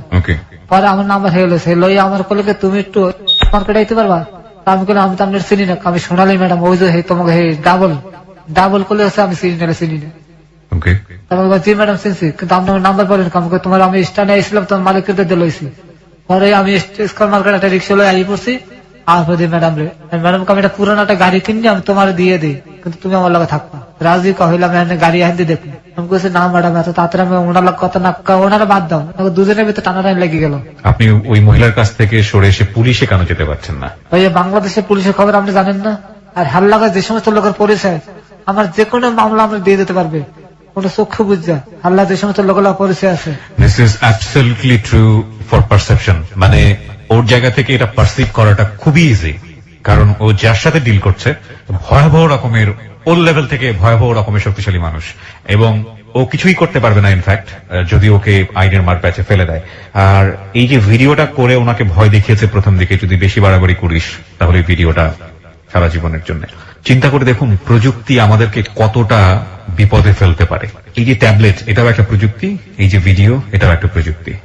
জি আপনি বলুন। তারপরে ওনারা দুজন গন্ডগোল লেগে গেছে, দুজনের মধ্যে গন্ডগোল, না আমার কেউ ডাকে না, উনিও ডাকে না উনিও ডাকে না, কিন্তু আমার শরীরে আমার অবস্থা হয়ে গেছে, আমার না কোনো কেউ নাম আসলে আমার শরীর ঠিক থাকতেছে না। আচ্ছা, ওষুধ খাওয়ার পর, ওষুধ খাওয়ার পর আমি এমনি মনে করেন নারীদের উপরে নিজেই পড়ছি, যেমনটা তেন আমার ওষুধ দেয় না, কিন্তু ওই টাচ আমার শুধু সারাক্ষণ আমার শরীরের ভিতরে মনে করেন যে আমি গুলিস্তানের হোটেল আছে, কারণ আমি এই জায়গায় যাওয়া শুরু করে দিলাম, কদিন পারতেছি না, প্রতিদিন 4 থেকে 5 জনের লোক আমার মেলামেশা করতে হইতেছে, আমার অনেক টাকা নষ্ট হইতেছে। পরে এক পর্যায়ে অনেক লোক আবার মিট হয়, কিন্তু একদিন তুমি একদিন আমি, আবার নিজেদের ভিতরে মিল হয়, মানে একদিন এই মহিলার সঙ্গে আরেকদিন ওই মহিলার সঙ্গে, হ্যাঁ নিজেদের ভিতরে মনে করেন একটা নিজেরা বই এই জিনিসটা করে। মানে আমার একদম ফোন দিয়ে কাকাকে চুপকারে, আপনি কি পারতেন না নিজের ফোনটা বন্ধ করে দিয়ে ঢাকা থেকে পালিয়ে যেতে? বা ভাই আমার তো ইনকাম ছাড়া আর কোনো কাজ জানি না, কোথায় যে চাকরি পেতাম, পারতাম অন্য একটা প্রাইভেট চাকরি লইতে। আর ফোন বন্ধ করে আমার তো মানুষের কন্ট্যাক্ট ফোনের লাগে, যদি কেউ গাড়ি ভাড়া লাগলো ফোনে আমার যোগাযোগ হয়। মানে ফোনটা বন্ধ করলে তো আপনার এই কন্ট্যাক্ট আর থাকবে না। ওকে বলুন তারপর। পরে এখন নিজের ভিতরে একটা কন্ট্যাক্ট হয়, এই মনে করেন আমার মরণের দিকে আস্তে আস্তে আস্তে আস্তে আমি গেলাম। এখন মনে করেন আমার রেগুলার এই মেডিসিনটা নিতেন? রেগুলার মনে করেন হেরাই আমার দিয়ে দিত। মানে মেডিসিনটা কি চেঞ্জ করতেছিল নাকি একটা মেডিসিন মনে করেন উনি আবার দিতে কি লাস্টে ঘুরে এলো, নতুন যে ম্যাডাম সোনালী ম্যাডাম, উনি দিল কি একটা সুইংগাম, একটা ট্যাবলেট, একটা সুইংগামটা চাবাইতে হইতো, খাওয়া গিল্লে হারান যাবে না, চাবাইতে খালি মোহে রাখতে পারে, চাবাইতে হবে, এই ফেলান যাবে না। আর ট্যাবলেটটা দিতে মনে করেন পানি লাগে খাওয়া, তারপর সুইংগামটা আস্তে আস্তে চাবাইতে থাকো। সুইংগামটার গায়ে আমেরিকান সিল দেওয়া, ফ্ল্যাগ আছে না আমেরিকার ফ্ল্যাগ দেওয়া আছে, আমি দেখছি। কিভাবে ওকে অবিশ্বাস করবেন বলুন তারপর। এই জিনিসগুলো আপনাকে দিত কন্টিনিউয়াস, মানে এখন দোনো দিকে আমার এগুলো চলতে আছে। কতদিন পর হতো এটা? মানে ওনার দরকার হলে উনি দিত, ওনার দরকার হলে উনি দিত। সপ্তাহে কয়বার আপনাকে এই ধরনের মেডিসিন নিতে হতো? 4বার তো মনে করেন ধরে 4বার হইবি। অন এভারেজ সপ্তাহে আপনি 4বার এই ধরনের মেডিসিন নিতেন? মনে করেন বৃহস্পতিবার অত উনি, মানে শুক্রবার উনি, মানে 2টা দিন ওনাকে থাকতেই। এবং আপনার সঙ্গে যখন এদের সম্পর্ক ওটা হতো তখন কিরকম, এই আপনি যেটা বলছিলেন প্রথম দিকে 2 ঘন্টা ব্যাপার, এগুলো কি এরকমই? 2 ঘন্টা 2.5 ঘন্টা আমার থাকতো, কোনো রকম কমতি না। 2 ঘন্টার ভিতরে আমার কোনো রকম নষ্ট হইতো না। এবং এই 2 ঘন্টা 2.5 ঘন্টা করে ওনাদের সঙ্গে মিশতে হইতো? মিশতে থাকতো ওনার মতন, মানে সোজা কথা ইংলিশ ছবি। এখানে আপনার কোনো রোল থাকতো না, যা করার ওনারাই করতেন, খালি আমি শুয়ে থাকতাম এই বেডে। পরে আস্তে আস্তে মনে করেন আমি। আপনি কি বুঝতে পারছিলেন যে আপনার শরীরের মধ্যে একটা পরিবর্তন আসছে, বা হঠাৎ করে আসে নাকি ধীরে ধীরে আসে? না, হঠাৎ করে পারে আদিত দিয়ে আমার শক্তি কমে যায়, বইয়ে পড়তো হঠাৎ করে, দাঁড়ায় বেশিক্ষণ আসলে পাওয়া যায়। কয় মাস পরে বুঝলেন এই সম্পর্কে? 3 মাসের পর মাথায়। 3 মাসের মাথায় আপনি বুঝলেন, তখন কি আপনি কি করলেন বোঝার পর? আমি মনে করেন যে 500টা ফার্মেসির পরামর্শ নিলাম, আমারে ক্যালসিয়াম ওষুধ দেয়। ফার্মেসিস্টের সাথে, ডাক্তারের সাথে কথা বললেন না? না। কেন বললেন না? ওই ফার্মেসিওয়ালাদের কাছে আমি খুব বিশ্বাস করি, কোনো অসুবিধা হলে আমি হেরদারে যাই। ফার্মেসি, এটা কিন্তু আমরা অনেকেই করি। আমরা ডাক্তারের কাছে না গিয়ে ফার্মাসিস্ট যারা আছে ওদেরকে বলি, ওরা একটা মেডিসিন আমাদেরকে দিয়ে দেয় এবং সেটা আমরা বিশ্বাসে ঘিরে ফেলি। মেডিসিনের রিয়াকশন যে কতটা ভয়াবহ রে ভাই, আপনারা প্লিজ ডাক্তারের পরামর্শ ছাড়া কারো কাছ থেকে, ইভেন অনেকেই এটা করেন যে একটা সময় একটা ওষুধ দিয়ে দিয়েছে, ওটা দিয়ে ভালো হয়েছে 2 বছর আগে, সুতরাং 2 বছর পর একই প্রবলেম দেখেছে, ওই ওষুধ খেয়েছে এবং এটা রিয়াকশন ভয়াবহ হয়েছে। অনেকেই এই ভুলটাও করেন, প্লিজ এটা করবেন না। ডাক্তারের পরামর্শ ছাড়া কিছুই নেবেন না, এবং ডাক্তারের পরামর্শ নেওয়া ইদানিং অনেক ইজি হয়ে গেছে, সুতরাং প্লিজ এই কাজটা করবেন না। ফার্মাসিস্টের পরামর্শ তো অবশ্যই নয়, কারণ তারা মেডিসিন বিশেষজ্ঞ না, সুতরাং তাদের কাছ থেকে পরামর্শ নেওয়ার কোনো মানেই হয় না। বলুন, আপনি এটা করতেন? ক্যালসিয়াম ট্যাবলেট দিল, ক্যালসিয়াম ট্যাবলেট খাওয়া, B54 আর সিবিট এগুলি সবসময় কন্টিনিউ দিল আমার, B54 আর সিবিট নাম, ওষুধের নামটা মনে আপনি কি আছে। তখন কি বুঝতে পারছিলেন যে আপনি যে এই যে ওভারডোজ সেক্সুয়াল মেডিসিন নিচ্ছেন সেটার কারণে আপনার এরকম হচ্ছে? তখন কি বুঝতে পারছেন এটা? ওই ফার্মেসিয়াল আমার কইছে যে আপনি এত যাইন না মানুষের দ্বারে। আমি ওনারা কইলাম জিনিসটা ওই সময় একটু হালকা একটা টাচ দিলাম যে ভাই আমি। এই 2 মহিলা ছাড়াও কি আপনি ওই যে হোটেল গুলোতে যেতেন? হ্যাঁ, মাঝে মাঝে আমার প্রায় সময় মনে করেন যখন দেখছি যে আমার উঠতে গেছে তখন আমি দৌড় দেখি কাছাকাছি, তো গুলিস্তান আমার স্টেশন কাছাকাছি। মানে এই 2 মহিলা ছাড়াও আপনি অন্যান্য মহিলার সাথে মিশতেন ওই সময়টাতে? হ্যাঁ। আচ্ছা, তো আপনি এটা বুঝতে পারলেন, বুঝতে পারার পরে আপনি কি করলেন? শুধু এই আয়রন ট্যাবলেটটাই খেয়ে গেলেন? আপনি ওনাদেরকে বলতে পারতেন না যে আমার সমস্যা হচ্ছে শরীরে? আমি ওই ম্যাডামের কথা কেন কম, কিন্তু ওনার কথা বললাম। মানে সেকেন্ড ম্যাডামকে বললেন? হ্যাঁ, ম্যাডাম আমার ঠ্যাং ঠুং তো ভাঙ্গে শুয়ে, আমি তো আসতে পারি না এখন, ঠিক মতন শক্তি পাই না। তারা তো একটা মেডিসিন আমি আনাই দিতে আসি, এটা খালি ঠিক হয়ে যাবে, কিন্তু অর্ধেক তুই যাইতে পারবি না, একদিকে থাক পারি না, তুই কিন্তু পঙ্গু হয়ে যাবে। উনি আমার এই শব্দটা কইছিল যে তুই কিন্তু পঙ্গু হয়ে যাবে দুদিকে ধরলে, আমি তোর মেডিসিনটা আনাই দিতে আসি তোর। ওই মহিলা আপনাকে টাকা দিত? হ্যাঁ, দোনো আমার টাকার খেলা খেলে, বাইরে বিশেষ করে না, টাকা আইতেই আছে দোনো দিক দিয়ে, না আছে তুই টাকা। আর আমি তো মনে করেন টাকা পেয়ে তো মনে করেন সব বিল্লে গেছি, মানে সংসারে যেটা পাইতাম সেটা তো মনে করতে পাইতে আছে, টাকা পেতে কিছু মাথায় নাই, কোনো মাথায় নেই। আর গাড়ি ভাড়া হইতেছে, আমার চাকরি খারাপ, আমার চাকরিতে কোনো সমস্যা নাই, সবকিছুই পাচ্ছে না, সব আমার সব ঠিক আছে। আমার মালিকের কাছে আমি ভালো রইলাম, আমার চাকরি আমার ঠিক রইলো, আমার সংসারে যে জিনিসটা আমি চাইতাম সেই জিনিসটা ওটা আমার দিতে আছে, আমার পিছনে টাকা নেই, কিছু চিন্তা করেন নাই যে ওষুধের কি হতে পারে, রিয়াকশন কি? না ভাই, এটা মাথা ঢুকে নেই আমার। ওষুধের রিয়াকশনটা কি? ওর 40 বছরে ওর যে ভিডিওটা আমরা দিয়েছি, প্রথম যে ভিডিওটা এবং এখন আজকে যে অনুষ্ঠান চলাকালীন যে ভিডিওটা আমরা দিয়েছি, একটু দেখে আসুন। ওকে দেখে মনে হবে না যে ওর বয়স কত বলছিলেন আপনি? 40। ওর দেখে মনে হবে না ওর বয়স 40, এবং ও যেভাবে হাঁটে, ওর বাম হাতে কোনো কিছু ধরার শক্তি নাই। আর স্ট্রোকের গল্প একটু পরে হয়তো বলবি। মানে ওকে শেষ করে দিয়েছে। ইনফ্যাক্ট কোন জিনিসের একটা সময়ের সাথে যাওয়ার একটা ব্যাপার থাকে, বলে না যে ওই যে দ্রুত চার্জ হওয়ার একটা ব্যাপার। লাইক আপনার মোবাইলের ব্যাটারিটা যদি আপনি, যেটা আপনার 20 মিনিটে হওয়ার কথা চার্জ, সেটা যদি আপনি 2 মিনিটে করেন, সেটা কিন্তু খুব বেশিক্ষণ আপনাকে সার্ভিস দিবে না। শরীরটাও এরকমই, সেটাকে বুস্ট আপ করলে সেটার পাওয়ারটা কিন্তু, যেটা আসলে ওই সময়ের সাথে জড়িত, সেটাকে সুইচ করে করা হয়, এবং পরবর্তীতে এটা কিন্তু আপনার সাধারণ জীবনযাপন করতে দিবে না, এবং সেটাই হয়েছে ওর ক্ষেত্রে। ওকে, তারপরে কি হলো? আপনি কন্টিনিউয়াসলি যাওয়া শুরু করলেন। সপ্তাহে আপনাকে অন এভারেজ 4 বার, মানে এই জন্য মেডিসিন আপনাকে নিতে হতো। 3 মাস পরে আপনার হাঁটুতে বল পাওয়া কমে গেল। তারপর দাঁড়া থাকলে পড়ে যেতাম। আচ্ছা, তারপর পরে গুরুতর আমি করলাম কি, ওই যে অ্যালোভেরা আছে, অ্যালোভেরা খাওয়া শুরু করলাম একজনের পরামর্শ, কত ক্যালসিয়াম শর্ট। ওকে, আমি প্রতিদিন 4 গ্লাস করে অ্যালোভেরা খাইতাম গুলিস্তান দিয়ে। অ্যালোভেরা মানে যে ম্যাক্স ঘৃত কুমারী বলে অনেকে, যেটাকে মানে পিচ্ছিল যেটা বলে, এটা খাওয়া শুরু করলেন। এটা খাওয়ালে আপনার স্ট্যামিনা বাড়বে, পার ক্যালসিয়াম ফিরে যাবে।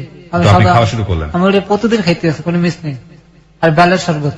পরে মনে করেন আস্তে আস্তে আমার একজন অপু বললে পরিচয় হইল, মমিসিং ত্রিশাল, উনি গান বাজনা লাগে জড়াই থাকে বেশি। আচ্ছা, তো অপু ভাই আমার খুব ভালো পায়, খুব স্নেহ করে আমার। আচ্ছা, হ্যাঁ, মনে করেন বৃহস্পতিবার দিনকে মমিসিং যায়, শুক্রবার দিনকে আবার হ্যাঁ লই আইতে হয়। একটা ভালো একটা ট্রিপ আমার মিললে গেল আমার। আচ্ছা, তখন আগে আমি সারা একটা উপায় পাইছি যে আমি সরে যেতে পারি, কারণ আমার তো রেগুলার গাড়ি ভাড়া হয়ে গেছে আমার। অপুবার লাগে আমি মনে করেন সময় দেওয়া শুরু করলাম। আচ্ছা, বৃহস্পতিবার যাই, শুক্রবার মনে করেন হ্যারো লই আবার ঢাকা ফিরি। পরে উনি আমার ম্যাডাম আমার ডাক তুই একটু আইতো বাসায় বৃহস্পতিবার দিনকে। আচ্ছা, আমি কিছু আমার এই সময়টাতে আপনি কি ওই ম্যাডামের সাথে আর অন্য কোন ছেলেকে আপনার মতো করে মিশতে দেখেছেন? বহুত প্রায় ভালো ভালো ঘরের পোলাপান হার লাগে দেখা করতে, উনি নেশা করতে অনেক বেশি। ভালো ভালো ঘরের পোলাপান দেখা করতো, কিন্তু এই ধরনের সম্পর্কে জড়িত কিনা তাদের সাথে আমি তো সামনে সামনে দেখিনি, কোনো সামনে দেখেন নাই। আচ্ছা, বলেন। তারপরে উনি আমার ডাক কিনে 2টো ওষুধ খাওয়াই থাকো, আজকাল বৃহস্পতিবার বুঝোস কিনলে ওষুধ খাইছে, রাত্রে তোরা থাকতে হবে। আমাকে হওয়া আমার কলকাতা বাসা লাগে, বাসায় রেস্ট করে দুপুর বেলা খাওয়া দাওয়া করে বিকেলে একবার আমি বাসায়। ওকে, আচ্ছা, এর মধ্যে অপু ভাই ফোন দিচ্ছে যে ফারুক ভাই আমার তো বাড়ি লয়ে যাওয়া লাগবে, আমার মা অসুস্থ। ওকে, আমি তো ঠিক আছে ভাই, আপনি চিন্তা করেন, আপনি বাসায় থাকেন, আমি গাড়ি লিয়ে আইতে আছি। আচ্ছা, ও ওষুধ খাওয়া অবস্থায় হুম হুম, আমি হ্যারো লিয়ে মনে করেন যে বাসায় গেলাম, হ্যারো লইলাম, হুম, তো গাড়ি চালাই হ্যাঁ বাজিয়ে গেলাম। আচ্ছা, তো যখন আমরা গেছি তখন আমার লাগে মাংস পাকাইছে আর রুটি বানাইছে, রুটি পিঠে কন হেরে বানাইছে। আচ্ছা, তো আমার ওই ওষুধটা আগে খাওয়াই দিচ্ছে, আমার শরীরতে আপনি আগুন হয়ে রয়েছে। ওকে, তখন আমার রুটি পিঠে আর গরুর মাংস জানতেছে না, আমি খাইয়ে মনে করেন যে টাইটটা বেশি দূর আইতে পারি না, এর মধ্যে মনে করেন পড়ে গেছে রাস্তায়। ওটা খাওয়ার পরে পড়ে গেছেন। এর আগে আপনার মেডিসিনটা খাওয়া ছিল? মেডিসিনটা খাওয়া ছিল মেডিসিনটা আপনার কাছে থাকতো? না না, উনি আমার খাওয়া দিচ্ছে, রাত খাওয়ানোর কথা কই, কিন্তু আমি তো ওনারা থাকেন কই নাই? আমরা এই পড়ছি। আচ্ছা আচ্ছা, মেডিসিন খাওয়ার পরে আপনি চলে আসছেন? আমি খাইয়ে মনে করেন চলে এই পড়ছি, আমি অপুবের মমি সিং এই পড়ছি। ওকে, তারপরে আপনি ওইটা খাওয়ার পরে পড়ে গেছেন? না, এই গরুর মাংস খাইছে, রুটি পিঠে খাইছে, খাইয়ে মনে করেন আপনি জানতে আমরা লইয়েছেন না অত দূরত্ব, হ্যাঁ, খালি একটা মোর ঘুরে আমি গাড়ি ধরে আইসে মতো দেখে আমার দুই পায়ের আড়ির দিয়ে রক্ত মানে খিসে বের লয়ে যেতে স্যার, আমি রক খিচিয়ে ধরেছে? খিসে ধরছে। তখন আমি ভয় পেয়ে আমি মানে গাড়ির দরজাটা খুলে এসিটা সাজিয়া আমি একটু শুয়েছি, শোয়ার পর দিয়ে আমার হাতার পা কোনোটা লড়ে না, হাত পা কোনো কিছু নড়ছে না? তারপরে মনে করেন হাতটা মনে করেন যে কোন দরজার গেটটা খুললাম, এক সাইডে কাইতে পড়ে গেছে, যাতে কেউ আপনাকে দেখতে পারে? হ্যাঁ দেখতে পারে এই চিন্তা। আপনার সাথে ঘটনাটা কবে ঘটলো? কবেকার ঘটনা এটা? আজ থেকে কতদিন আগের ঘটনা? 8 মাস। আজ থেকে 8 মাস আগের ঘটনা? 8 মাস 10 দিন হইতে পারে এরকম? হ্যাঁ। আচ্ছা, বলেন তারপর। তারপর পড়ে গেলেন আপনি? আমি গেটটা খুললে এক সাইডে কাইতে পড়ে গেছে, তার আশেপাশের লোকজন দেখে আমি পড়ে আমি ঠ্যাং ঠেয়ে বিল করতেছে, লড়তে পারি না। হ্যাঁ, পরে অপু ভাই আপনি ড্রাইভার জানে কেমন করতে আছে, তাড়াতাড়ি দৌড়ে অপু ভাই আইসি। হ্যাঁ, আর ফারুক ভাই কি হয়েছে আপনার, মাথা পানি পুনি দিয়ে একটা প্রেশারের ওষুধ খাওয়াই দিলে আমার লই গেল মমি সিং মেডিকেলে, আচ্ছা, ব্যান গাড়িতে করিয়া নেওয়ার পরে আমার কিচ্ছু লাগে না ভাই, বিশ্বাস করেন। আমি মেডিকেল নেওয়ার পরে আমার দুটো থেরাপি দিলে ওই ডাক্তার ম্যাডামই টেবিল কলার জাগান থেকে জাগাইছি, আমার ঠ্যাং শক্তি পড়ছে। আর আমি তো আটটা ওকে কি স্টক করলেন আপনি, আমার তো আমি ভয় পাওয়া যাচ্ছে না। আপনি তার মধ্যে মালিককে ফোন দিতে, হে একটা গাড়ি লই আই পড়ছে, আমাদের গাড়ি বহুত গাড়ি হয়নি, হে আই পড়ছে, কই কই তোমার কি মেয়ে এত দূরে তো খবর দিয়ে লোকজন লই এলা। পরে আমার কিচ্ছু আর হইলো না, আমি আবার হারলে ঢাকাই গেলাম। ডাক্তার আপনাকে টেস্ট দিল না? ওখানে সেটি চলতেছিল, আর ঘটনা তো শুক্রবার কথা বন্ধ, আচ্ছা, বৃহস্পতিবার কথা শুক্রবার তো আমার স্টক হলো সিটি স্ক্যান? সিটি স্ক্যান হ্যাঁ ব্রেডের, কিন্তু এগুলো অনেক বন্ধ, কোনো খোলা নেই, খালি হাই দিতেছে। ইসিজিটা পারছিলাম 80 টাকা লাগছে, ওইখানে করে ফেললেন তো? তখন ইসিজিটা রিপোর্ট ভালো ছিল আমার, আর কোনো সমস্যা ছিল না। আচ্ছা, পরে মনে করেন আমি আইলাম, আইয়ে মনে করেন ঢাকা আইলাম, আর পর ওই ম্যাডাম যে ইস্যু ম্যাডাম ফোন দিছে, তুমি এগুলো সিটেরই করলে কামা করলাম। তারপর আমি বললাম যে ম্যাডাম একটা মিথ্যা কথা করলাম, আমার বাড়ি একটা অসুস্থ ছিল, যাক তুমি আমার আপন লোক, তোমার কথা বিশ্বাস করতে হইবে। পরে ওই ম্যাডাম এসে আমার লোক আগে ঢুকে, পরে আবার ঠান্ডা হয়ে গেল, ঠিক আছে তুমি আমার বাসায় আও। বাসায় গেলাম, হারলাম, সারা রাত্রে রইলাম ওই জায়গা। পরদিন আমার ছাড়িয়ে দিল, আমি স্টানে এলাম, আর পরে আমার স্টানে সবাই মোটামুটি জানাজানি হয়ে গেল জিনিসটা। মানে আমার বন্ধু মহলার যারা আছে মোটামুটি এক কান দুই কান করে মনে করি সরাই গেছে, ফারুক আগের ফারুক নাই, নষ্ট হয়ে গেছে, ও আর হোটেলে যাওয়া যাচ্ছে। মানে আস্তে আস্তে জানলো কিভাবে জিনিসটা? মানে আমার মতন তো বহুত লোক হোটেলে যায়, হয়তো কেউ আমার দেখে ফেলাইছে, আচ্ছা, আমি পলাই গেছি ঠিক আছে, কিন্তু আমার মতো অনেকে তো ওখানে যায়। আচ্ছা, ফারুক আর ভালো নাই, ও নষ্ট হয়ে গেছে, ও খারাপ হয়ে গেছে। পরে আমার জানাজানি হয়ে গেলে, তারপরে মালিক সমিতি আমার ডাকছে, মালিক সমিতি? হ্যাঁ, যে তোমার ব্যাপারে অনেক ভালো কোম্পানি নিজেকে আমাকে আছে, ভালো আছে, কিন্তু তুমি বর্তমানে তুমি কি করতে আছো, তুমি বাড়ি চলে যাও, চাকরি করিও না, কদিন রেস্ট করে তারপর আও। পরে আমি বললাম যে না, আমার মাফ করে দেন, এবারের মতন আমি আর কোনো সময় এই কাজ করবো না, কাজটা মাফ করে দিলাম। আমাকে তো একটা ইউনিয়ন আছে, পরে আমাকে যে ইউনিয়ন আছে আমার হাতে উড়িয়ে দিয়েছে যে আপনি ফারুকের কি বিচার করবেন করেন, ফারুক আজকাল ওদিকে যাওয়া শুরু করছে, তখন বদনাম করতে আছে। পরে আমার বলে সত্যি ঘটনা তুই ওদের কি লেগে যাস। তবে আমি সভাপতির বললাম যে ভাই এই ঘটনা আমার লাগতে ঘটতে আসলো, কারণ আমি তো ভাই বিপদে পড়ে, আমি নিজের দিয়ে কিছু করতে আসলাম, মন দিয়ে আমি ইচ্ছে করে করতে আসলাম, হইতে আছে। মানে ওই ভদ্র মহিলা দুইজনের ঘটনা বললেন? একজনের কথা কইছি। একজনের কথা বললেন, যে মহিলা আপনাকে বাধ্য করছে? প্রথম যার কথা কইলাম। আচ্ছা, পরে করলাম কি ঠিক আছে আমি ব্যবস্থা নেব, তুই বদলি তোর জন্য ম্যাডামের জন্য ডাকবেন না, তুই আমার ডিউটিটা আমার দিবি, আমার সভাপতি কইলো। আমি বললাম হ্যাঁ তুমি আমার ডিউটি এতগুলো টাড়িয়ে তুমি মারিয়ে খাইতেছো আমার এখন। মানে ডিউটি সে চাইলো আপনার কাছ থেকে? ঠিক আছে তোর যাতে এগুলো করতে আমার ডিউটিটা দে, তুই দেখ কত পারে আমি দেখুন, তোর যাওয়া লাগবে না, তুই রেস্টে থাক। আমার চেয়ার সুরে ভাইয়া হিরোইন মতন হয়ে গেল কিছুদিনের ভিতরে। এখন তো মোটামুটি দেখান আমি এগুলো আসলাম না, আরো খারাপ হয়ে গেছিল, আমার আড্ডিতে বাইরে গেছিল। এই সবার নজরে পড়ছে যে কি পুরো কি হয়ে গেল, হিরোইন মানে সবার মোহে মোহে আমি নেশা করতেছি সমানে। বিরতি নিতে চাই প্রিয় শ্রোতা আরো একবার। এই গল্পটা শোনার প্রেক্ষাপটে সবার প্রতি শ্রদ্ধা রেখে বলতে চাই, কারো কারো মনে আপনাদের মনে হয়তো বা রোমান্সের জায়গাটা থেকে এরকম ফান কিংবা ফাজলামো জায়গা থেকে হয়তো বা এই কথা আপনারা হয়তো বলতেছেনও, যে কথাটা ওই যে সভাপতি একটু আগে বলেছে এই ধরনের কথা। But the thing is not like is sex, এটা না। অফকোর্স ইটস আ ক্রাইম, এটা একটা অবশ্যই অপরাধ, অনেক বড় অপরাধ, এবং একটা মানুষের স্বাভাবিক জীবন নষ্ট করে তাকে নিংড়ে তার জীবনের সঞ্জীবনী শক্তি বের করে নিয়ে নেওয়া অবৈধভাবে, এবং একজন মানুষের গচ্ছিত সম্পদ নিয়ে গেলে যেহেতু অপরাধ হয়, আর একজন মানুষের পুরো জীবনটাকেই যদি এভাবে নিয়ে নেওয়া হয় নিংড়ে নিংড়ে, সেটা কত বড় ধরনের অপরাধ হতে পারে, সেই জায়গাটাকে আপনারা ফোকাস করুন, এবং সেখান থেকে এই আজকের এই জীবনের গল্প প্রচার করে আপনাকে সচেতন করার চেষ্টা আমরা করছি। আমরা আবারও 4 মিনিটের ছোট্ট একটা বিরতি নেব, 4 মিনিট পরে আবারও ফিরে আসবো এই ভদ্রলোকের কাছে। উনি হচ্ছেন ফারুক। আজকে তার জীবনের গল্প আপনারা শুনতে পাচ্ছেন। ওকে দেখার জন্য আপনারা ফেসবুকে আসতে পারেন। আমার ফেসবুকের ঠিকানা www.facebook.com/kibria.rj।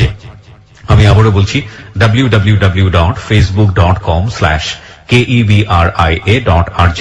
পেজটি আছে আরজে কিবরিয়া নামে, এন্ড প্লিজ আপনারা পেজটিতে লাইক দিয়ে দেবেন। লাইক দেওয়ার সঙ্গে সঙ্গে আপনি আমার হেলো 8920 মেম্বার হয়ে যাবেন, এবং এই পেজটি থেকে আপনি আমার যে অনুষ্ঠানগুলো আছে সেই অনুষ্ঠানগুলো সম্পর্কে যাবতীয় আপডেট পাবেন। এবং আপনারা জানেন যে আমি খুব সম্প্রতি নতুন আরেকটি অনুষ্ঠান শুরু করেছি, যেটি প্রচার করা হচ্ছে শনিবার বিকেল 3টায়। এই অনুষ্ঠানটি আমার অন্তরের একটা অনুষ্ঠান। অনুষ্ঠানটির নাম হচ্ছে জননী। আপনাদের সবারই একবার করে মায়ের প্রতি ভালোবাসা থেকে এই অনুষ্ঠানটি শোনা উচিত। শনিবার বিকেল 3টায় শুরু হয়, 3টা 10 থেকে 4টা পর্যন্ত, 1 ঘন্টার খুবই অল্প সময়ের জন্য, এবং নিশ্চয়ই আপনারা অনুষ্ঠানটা মিস করবেন না। জননী প্রতি শনিবার বিকেল 3টায়। ক্লোজ আপ মনে করিয়ে দেয় জীবনের দুর্দান্ত কিছু মুহূর্ত। এসব মুহূর্তের দেখা পেতে পেরোতে হয় হাজারো বাধা বিপত্তি। বাধা অতিক্রম করতে গেলে অনেক সময় আসে ব্যর্থতা। চেষ্টা, সাহস, আত্মবিশ্বাস এবং ইচ্ছা শক্তির মাধ্যমেই আমরা জয় করতে পারি সব বাধা, অর্জন করতে পারি জীবনের কিছু দুর্দান্ত মুহূর্ত। ক্লোজ আপ দুর্দান্ত ফ্রেশনেস বানায় দুর্দান্ত মুহূর্ত। ফিরবো ঠিক 4 মিনিট পর। Close Up presents Hello 8920. Close Up. The closer, the better. প্রিয় শ্রোতা, আমরা আবারও স্বাগত জানাচ্ছি আপনাকে ক্লোজ আপ প্রেজেন্স হেলো 8920-তে। ফারুক রয়েছে আজকে জীবনের গল্প বলার জন্য। ক্লোজ আপ মনে করিয়ে দেয় জীবনের দুর্দান্ত কিছু মুহূর্ত। এসব মুহূর্তের দেখা পেতে পেরোতে হয় হাজারো বাধা বিপত্তি। বাধা অতিক্রম করতে গেলে অনেক সময় আসে ব্যর্থতা। চেষ্টা, সাহস, আত্মবিশ্বাস এবং ইচ্ছা শক্তির মাধ্যমেই আমরা জয় করতে পারি সব বাধা, অর্জন করতে পারি জীবনের কিছু দুর্দান্ত মুহূর্ত। ক্লোজ আপ দুর্দান্ত ফ্রেশনেস বানায় দুর্দান্ত মুহূর্ত। ফারুকের কাছে যাবার আগে আপনাদেরকে বলতে চাই, আপনারা নিশ্চয়ই জানেন জীবনের গল্প 2 বইটি বাজারে পাওয়া যাচ্ছে, এবং আপনি যদি বইটি সংগ্রহ করতে চান তাহলে ফোন করবেন 16297 এই নাম্বারে। আমি আবারও বলছি 16297 এই নাম্বারে। বইটি আপনি রকমারি.com থেকে কালেক্ট করতে পারবেন মাত্র 150 টাকায়। হ্যাঁ, আমরা ফারুক কথা না বাড়িয়ে আবার আপনার কাছে ফিরছি। তারপর সভাপতি করলে আমি রাজি নয়, শুনছিলাম প্রতিদিন আমার 1,500 টাকা নষ্ট হইতেছে। আমি কোন রকম আমি লাগালাগ মিথ্যা কথা শুরু করলাম যে না, আমি এই সময়ের মধ্যে নাই, কান ধরলাম। আপনারা যত দেখো আমার ধানটা ঠ্যাং পিঠে ভেঙে গেলাই দিন, আর লোক ফিট করে দিতে আমার অনেক পাইতাম, আটকে পুলিশে দিয়ে দেবে, আমি হোটেল বাদ দিয়ে দিলাম। না করলে পড়ে দিলাম আমি, আমার প্রতিদিন 1,500 টাকা আমি নষ্ট করতে রাজি না। পরে এক পর্যায়ে ওই ম্যাডামে যে প্রথম যে ম্যাডাম নিল, উনি মনে হয় বাইরে চলে গেল। উনি তো এনজিওর লোক জড়িত, দেশের বাইরে চলে গেল। বাইরে চলে গেল। আমার জন্য যাইবে, আমার ডাকছে এয়ারপোর্টে, উনি যে যাইবে আমার কয় উনি। উনি ব্যাগটা গায়ে তুলিয়ে চলে এয়ারপোর্ট, চলো এয়ারপোর্ট আইলাম। আমি গাড়িতে যে আমার যে ঘটনা গুলি করছে এগুলো আপনারা কইতেছি। দেখ, আমি তোরা ভালো চাই, তুই বেশি করিস না, তোর জীবনটাকে তুই খুয়াবি, তোর ভালো চাই দেখে আমি আইলে তোর লোক ভালো জিনিস তুই খাইলে আবার ঠিক হয়ে যাবি, সব ঠিক হয়ে যাবে। তারপর তোর আমি বাইরে চিকিৎসার লোকে পাঠাবো, তুই ম্যাডামের দ্বারা আর যাবি না, তোর কিন্তু ম্যাডাম পঙ্গু বানিয়ে হেলাইবে। উনি কথা কিন্তু আমি জিনিসটা বুঝতে ধরতে পারিনি ভাই, নলেজে ঢুকে নেই আমার। হ্যাঁ, তোর আমি কিছু টাকা দিয়ে যেতেছে, তুই 1 মাস ফুল ঘরের মধ্যে খাবি আর ঘুমাবি, কোথাও যাবি না। উনি আমার 20,000 টাকা দিয়ে গেল। আমি যে নাই হুনি তোর তোর পিছনে কিন্তু আমার লোক লাগাই না থাকবে। উনি যা করলো আমি সবে হা হা করে গেলাম। তারপর উনি গেল গিয়া। স্টকটা আমি করে ঢাকা মেডিকেলে যাওয়া, ওই ম্যাডাম আমি একটা ফোন দিয়েছিলাম, দ্বিতীয় ম্যাডাম, ম্যাডাম আমি তো স্টক করছি, আমি তো ঢাকা মেডিকেলে, তুই কোনো চিন্তা, তোর যত চিকিৎসা যত টাকা লাগে আমি দেবো, থাক। এই রাত্রে আমাদের কথা কথা সকালবেলা ঠিক উনি আইসি, একটা বোরকা পরিয়া আমার পাশে খারাইছে, আমি চিনতে পারিনি। উনি আমার অনেকক্ষণ ধরে আমার টাকা দিল, আমার নাকমুর দিকে দেখে মাথা রেবিল করিয়া চলে গেল, কিন্তু আমি চেহারা দেখতে পারিনি, চক্ষু দেখছে খালি। কত সে রাত্রে, আর ওই সময় আমার বউ আমার লগে, মানে জানতো যে আপনি ধরনের পেশার সঙ্গে জড়িত আছেন? না না না, হাল্লা তো আমার কোনো সম্পর্কই নাই না। ওনার ইউনিয়নে তখন আমি স্টেক করছি, তখন লগালগ আমি মনে করি আমার জায়গা মানে খুব কাছের মনে করি, এখন ফোন দিয়েছে রাত্রি যে ভাই আমার শরীরের অবস্থা বিলে, আর সকালবেলা আমার বাসায় এসে পড়ছে আচ্ছা, আর এই সিএনজিতে করে আমার ঢাকা মেডিকেল লইছে। এটা কি আপনার সেকেন্ড টাইম স্ট্রোক? যে সেকেন্ড টাইম স্ট্রোক। ওকে, তখন ওই যে আমাকে ইউনিয়নে কাগজপাতি দেওয়া থাকে আর সবার আপন জনের নাম্বার টাম্বার মোবাইল নাম্বার এটার মধ্যে দেওয়া থাকে। ওকে, তো আমার ওই সময় আমার বোন নাম্বার দেওয়া আসল আমার, ওকে, হিসেবে আমার ডিভোর্স হয়নি। ওকে, ওই কাগজপত্রের মধ্যে ওই নাম্বার খুঁজতে পারবে, ছোট ভাইয়ের নাম্বার এই সব পাইছে। ওই সবার ফোন দিছে, বাড়িতে যখন ফোন দিছে তখন আমার মা মনে করছে আমার কাছে অনেক টাকা আছে, আর এটা দেয় আমি জিরো, কিছু নেই আমার লাগে। ওকে, পরে আমার বোন লাগে আর আমার মাল লাগে বাজাবাজি হলো মেডিকেলে বই। ওকে, বই করে এখানে চিকিৎসা করা আমার স্বামী তালাক দিতে কি হয়েছে আমি হারে ছাড়বো না। আর মা গা তোর আর বিশেষ করে তুই এত এত কাহিনী করছিস আমার পোলার লাগে, আমি আমার পোলা নিয়ে ঢাকা নিয়ে বরিশাল নিয়ে চিকিৎসা করাবো, লাগলো দুজনের ভিতরে। ডাক্তারে আমার নাম কেটে দিল যে আপনাদের ঝগড়া লাগে আশেপাশে রোগীর অসুবিধা হয়েছে আছে, আপনি রোগী লয়ে যান। পরে আমার বরিশাল লয়ে গেল, নিয়ে আমার মনে করেন যে এই বরিশালে যাওয়ার পর মনে করেন শুরু হলো অত্যাচার। ওকে, আবার সে অত্যাচার। মায় বাপে কইতেছে যারা মসজিদের সামনে হালাইতে, হালার ফলে অনেক অন্যায় করছে জীবনে, মানুষের নামাজ পড়ে যাইবে আর দোয়া করবে, এই পাপের ফসল। প্যারালাইসিস মানুষের ভালো মানুষের হয় না, এগুলো প্রায় জায়গায় হারা গেছে পাপিষ্ট। মসজিদের সামনে হয়তো মানুষের যাইবে আর দোয়া করবে, এতে ভালো হয়ে যাবে। এটা আপনার এলাকার লোকজন বললো? আমার বাপে বললো। আপনার বাপে বললো এটা? হ্যাঁ। পরে মাই রাজি হইলো, পরে একটা তেরফল মসজিদের ঠিক দরজাটার সামনে হলো, রোদের মধ্যে শুয়ে তার আমির মধ্যে হইয়ে থাকতাম। বাগামারের তেল আসলো, তেল তেল সাপের তেল, এটা আমার পাউডার আপনি দেখাতে পারলে একটু বুঝতেন ভাইয়া। এই দেখেন পড়ছে কেমন ঠান্ডা রে, একটু একটা মিনিট। হ্যাঁ হ্যাঁ, দেখতে পাচ্ছি। দেখছেন পুড়িয়ে ফেলে সময় ওই তেল মেখে রোদের মধ্যে হালাছে, চামড়া ফুললে উঠতো আমার। ওই তেল দেওয়ার পরে চামড়া ফুললে ঠোঁস ধরে উঠতো, পানির লোকে সিলেতাম কেউ একটু দাঁড়া হইতো না। পরে ভাইয়া আমার খুব খারাপ লাগতেছিল যে আমার হার্টের মধ্যে আস্তে আস্তে ব্যথা শুরু হয়ে গেল। এই দেখে জিনিসপত্র দেখে কোথাও আমার মেডিকেলে ভর্তি করবে। আমার বউরের আমি খারাপ করে ভালো করে করছে জানেন, আমার ইউনিয়ন থেকে টাকা উড়েছে। হ্যাঁ, ও আই আমার চিকিৎসার দায়ভার লইলো যে আমার স্বামীর আমার হালাত দিবে হোক, একটা মানুষকে আমি বাঁচানোর চেষ্টা করে যাই। আর ওই 4,000 টাকা অর্ডার আছে আমি তো জানি না, ওকে তোমার সমিতি দিয়ে 4,000 টাকা দিছে। আচ্ছা, আমি ওই আগের কথা ভুলে গেলাম, যা ও আমার পাশে দাঁড়াইছে তো। ওকে, পরে 4,000 টাকা সিটি স্ক্যান করলো, রক্ত পরীক্ষা করলো, আমার সবাই ধরে নিয়েছে যে আমার অন্য কোনো রোগ হয়েছে, প্রবলেম আছে। হ্যাঁ, হ্যাঁ। পরে রক্ত পরীক্ষার মধ্যে কিচ্ছু পাইলো না, ফ্রেশ। আচ্ছা, আমি ভয় পেয়ে গেছিলাম রক্ত পরীক্ষার কথা হইনি, কারণ পাওয়ার যদি যায় কিছু একটা। হ্যাঁ, পরে আমার ওষুধ পানি কিনে টেনে দিয়ে আমার বউ আমার গেল গিয়া, আবার চলে গেল। হ্যাঁ চলে গেল, হ্যাঁ মতো চলে গেল। ওকে, সবাই সবাই আমার মনে মধ্যে একটা সন্দেহ থাকলে কি আমার মনে ক্যালসিয়াম শর্ট হয়ে গেছে। আচ্ছা। মায়ের বলে মা আমার একটা পুঁই শাক আর ঢ্যাঁড়স খাওয়া খালি। পুঁই শাকের ঢ্যাঁড়স? হ্যাঁ, এই দুটো জিনিস আমার কারণে কোনো লজ্জত মজ্জত নাই। হ্যাঁ, আমি তো মনে করি একটা কথা বলে লাগালে কথাটা এমন ভাবে কয় আমার খুব কষ্ট লাগে মনের ভিতরে। আচ্ছা, আমি কইলে ওকে মা আমার ভাত নরম করে আমি চাবাইতে পারি, আমি কথা কইতে পারি, কথা কইতে পারিনি। এত বেশি দুর্বল হয়ে গেলেন আপনি? এত দুর্বল হয়ে গেলাম। ওকে, আমি ভাত খাইলে মুখ দিয়ে পড়ে যেত, মারে কইলে মা নরম করে ভাত রান্ধতে আমি যেন গিল্লে লেতে পারি। আচ্ছা আচ্ছা, কোনো সারা পেলাম না, মানে কি যে শুরু হলো যে আমি মনে করি বাংলা ছবির ভিতরে অভিনয় করতে আছি। ওকে, পরে পাশের বাসার এক মহিলা এ করে, দেখ ভাই তুই এনে থাকো, তোর জীবন দাঁড়াবে, তুই ঢাকার বান্ধব ঢাকা যা, মরিয়ে গেলে তো আল্লাহর দুনিয়া, ওখানে মানুষ পাবি, তোর দাফন করে দেবে যা, আর এনে থাকলে তোর লাশটারা পচাইবে, তুই থাকিস না। তখন আমি আমার এলাকার দাদা বসে এক লোক মারা গেছে, একটা লাড়ি এসেছিল, লাড়িটা আমি হাঁটতে দিয়েছে, লাড়িটা লইয়ে গেল, এখন তারা আমি হাঁটতে পারি না। ওকে, ওকে, পরে আমি চিন্তা করলাম আজকে আমি ঢাকা লঞ্চে উঠবই, তা মালিক সমিতি দিয়ে আমার গোপনে 1,000 টাকা এক বন্ধু পাঠাইছিল, যদি কিনে খাইতে কইন, ওই 1,000 টাকা আমার লগে আসলো। ওই সময়টাতে এই যে ভদ্র যারা এই কাজটা করছিল ওরা কোথায়, দেশের বাইরে? না, একজন দেশে, আরেকজন তো গেছে কি, আরেকজন দেখেই ভেগেছে।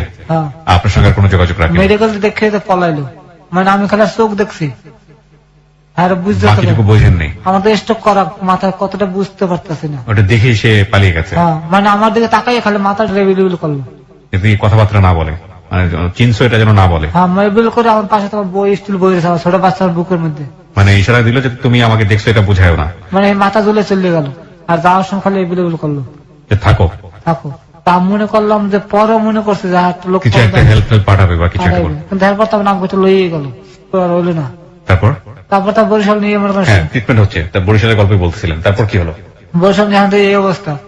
পরে আমার ওই বন্ধুর 1,000 টাকা দিয়েছিল আমার দ্বারা, এই বিকাশ করে এই টাকা না পকেটে আসলো। আমার পাশের সামনে কদু গাছের যাহা বুঝেন যে কদু গাছের জাংলা বলে এটাকে? হ্যাঁ, একটা বাঁশ খুললিয়া, তারপর আমি মনে করছি আমার একটা বাঁশ খুলে দেন তো ভাই, একজন একটা বাঁশ খুলে দিচ্ছে, আমি বাঁশ লইয়া ব্যাগ কান্দে ঝুলইয়া ওই বাঁশের উপর ভর দিয়ে হাঁটতে? ভর দিয়ে আমি লঞ্চ হয়েছি। লঞ্চে আসছেন? হ্যাঁ, আসে লঞ্চে উঠছি অনেক কষ্ট করে, আপরে লঞ্চে উঠছি। পরে লঞ্চে উঠলাম, লঞ্চে টাকা এলাম, টাকা স্ট্যান্ড আবার আছে, জানি গাড়ি ছিল ওরা দেখে তো অবাক যে তুই এই কেমনে এলি, ওখানে থাকার পরে সেরাজিম নামে একটা আছে, বেসরকারি একটা আছে থেরাপি, ওই জায়গায় কিছুদিন আমি দিলাম, দেওয়ার পর মানে আমার পাওয়াটা মোটামুটি সারছে, এই ডান পাটা ডান একটা সারছে।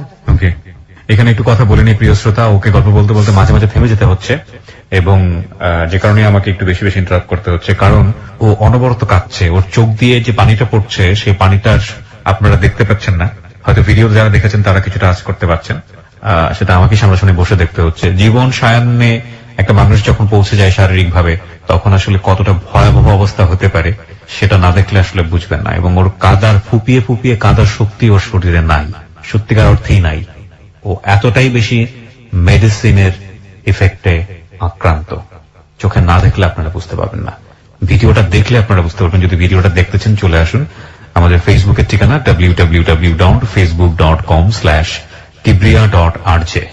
আরো একবার বলছি www.facebook.com/kebria.rj, পেজটি আছে আরজে কিবরিয়া নামে, ওখানে লাইক দিয়ে দিলেই আপনারা মেম্বার হয়ে যাবেন এবং এই ভিডিওটি আপনারা দেখতে পাবেন।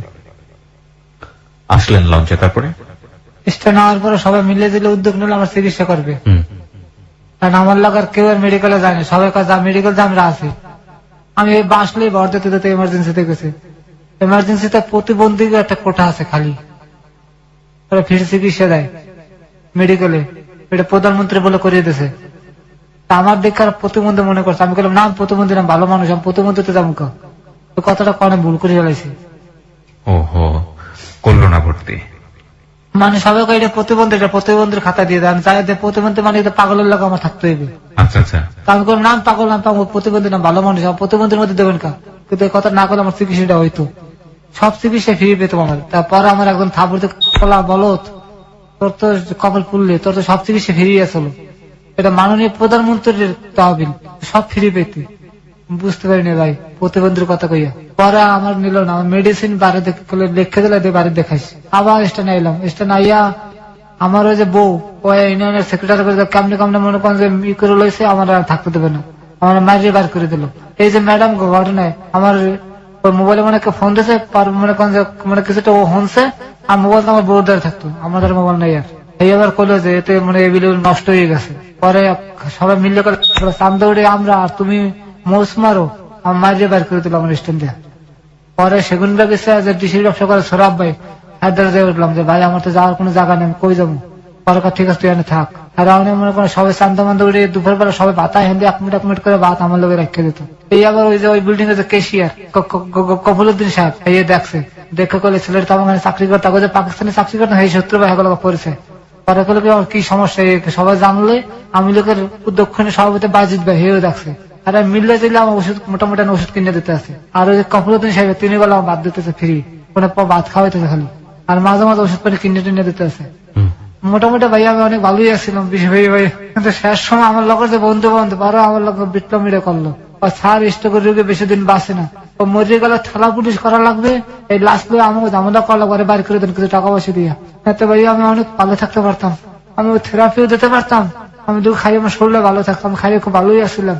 কেমন কেমন স্যারের বুঝাইছে, তারপর কিছু টাকা পয়সা উঠে আমার বিদায় করে দিল। আমার দরপুর একটা গল্লা হয়ে দিল, 1500 টাকা মাস হোটেল দেখাই দিল, খাইলাম, 2 মাসের মধ্যে 10,000 টাকা শেষ। 10,000 টাকা সবাই মিলে দিল, উড়ে দিয়েছিল, আর বাইজিৎ ভাই দিয়েছিল 2,000 টাকা। পরে এই তো মনে করেন শেষ, তারপর মনে করি 4,000 টাকার মতন 7,000 টাকার মতন বাকি বুকে জমছে করতে পলাই বেরিয়ে পড়লো। তারপরে রাস্তা রাস্তা ঘুরতে আসি, হঠাৎ করে মনে করে যে সিলেট মাছ আছে একটু দোয়া লইয়ে যাওয়ার সময় গাড়িতে গেছি, আমার সময় তো তার গাড়িতে উঠে না, জিদ করে ভাই আমি হাঁটতে হাঁটতে ঢাকায় পড়ছি। সিলেট থেকে আপনি হাঁটতে হাঁটতে ঢাকায় আসছেন? 11 দিন লাগছে আমার, 11 দিন। গাড়িতে নেয় না কেউ আপনাকে? কেউ নাই না ভাই, গাড়িতে উঠতেই তো পারিনি, যাও না ভাই আমাদের টাকা নেই, তোমার যে হেল্পার গেটের সামনে টাকা সিট নেই, তুমি কামনে যাবো বইয়ে বয় নেন, সম্ভব না। আমি 11 দিন বই আমি ঢাকা যাইতে তো আমার হাড়ের অবস্থা খারাপ। The ugliest truth of society. এবং যারা আজকের এই অনুষ্ঠানটা শুনছেন তারা হয়তো শুধু ওকে দোষী দিবেন, দোষী দেওয়াটাই স্বাভাবিক, কারণ ওই লোভটা না করলে বা ওর কি বা করার ছিল, ও তো ট্র্যাপে পড়েছে এখানে, লোভ না করে কিভাবেই বের হয়ে আসতে পারতো। তবে এটা ঠিক যে ওর লোভ হয়েছিল মাঝখানে, কারণ ওর টাকা পয়সার কথা বারবার আসছিল, ওর জায়গাটা থেকে লোভটা করাটাও কি স্বাভাবিক না? এটাও একটা বড় প্রশ্ন। কিন্তু একজন রোগী, একজন রোগাক্রান্ত মানুষ, একজন দুস্থ মানুষ যার শরীর দেখে বোঝা যায় যে শরীরে রোগ বাসা বেঁধেছে, এই মানুষটা কি বাসের মধ্যে ছোট্ট একটা জায়গা পেত না? একটা ওই যে টানেল যেটা থাকে মাঝখানে হেঁটে গিয়ে দুপাশে বসতে হয়, টানেলের কোন একটা জায়গায় তাকে কি বসিয়ে নেওয়া যেত না? করেন না দুটো কারণে। একটা হচ্ছে বাসের সিটে যারা বসে থাকেন তারা স্বস্তি বোধ করেন না, তাদের আসলে অনেক আরামের প্রয়োজন, এবং তারা আরামে বসে থাকতে গিয়ে এই ধরনের মানুষজন দেখে যদি বিরক্ত হয়, কারণ তারা মনে করে এরা হিরোইন খায়, এদের জীবনটা এরা নিজেরা নষ্ট করছে, সুতরাং এদের শাস্তি হিসেবে আমাদের সাথে খারাপ ব্যবহার করা উচিত। একটা শব্দ তো আমাদের সমাজে প্রচলিত আছে হিরোইনচি, এবং হিরোইনচি বললে আসলে কিছু বলতে হয় না, আগে পিছিয়ে কিছু বলতে হয় না, ও খারাপ, ও শাস্তি প্রয়োজন। ওই সিটে বসা মানুষগুলো যখন খারাপ চোখে দেখেন তখন হেল্পার, সেও তো এই শ্রেণীরই মানুষ, এদের মতোই খেটে খাওয়া মানুষ, সেও বাধ্য হয় খারাপ আচরণ করার জন্য। যারা আজকের এই অনুষ্ঠানটা শুনছেন, রেডিওর শ্রোতা যারা আছেন, আমি বিশ্বাস করি তাদের মধ্যে অনেকেই এরকম আছেন। এই অনুষ্ঠানটা শুনে উহুহা করবেন, সকালবেলা আবার যাতাই হয়ে যাবেন, কিন্তু আমি এটা বিশ্বাস করতে চাই এই অনুষ্ঠানটা আজকের পরে হয়তো অনেক কি পাল্টাবে। ভাই, খুব ক্ষুদ্র জীবন, মানে অল্প কিছু সময় নিয়ে দুনিয়াতে এসেছি, হ্যাঁ, এবং আজকে আছি, কালকে নাও থাকতে পারি। আপনি এখন শুনছেন, হয়তো কালকের রাতে হয়তো আপনার সুযোগ নাও হতে পারে। অনেক মানুষ মারা যাবে আজকের রাতে, হয়তো কালকের মধ্যে আপনিও তাদের পথে হয়তো বা চলে যেতে পারেন। মানে এই ক্ষুদ্র জীবনে এত আরাম আয়েশ, এত বেশি লালসা, এত বেশি লিপ্সা, এত বেশি জিঘাংসা, লাভটা কি? চলেই তো যেতে হবে। তাহলে কিছুদিন অন্তত মিলেমিশে এইরকম দুস্থ মানুষ যারা, এদের পাশে একটু দাঁড়ান না, দেখেন না, মানে মানব জীবনে শান্তিটা আসলে কোন জায়গাটা একটু খুঁজে দেখেন না প্লিজ। মানে সুযোগ দিন।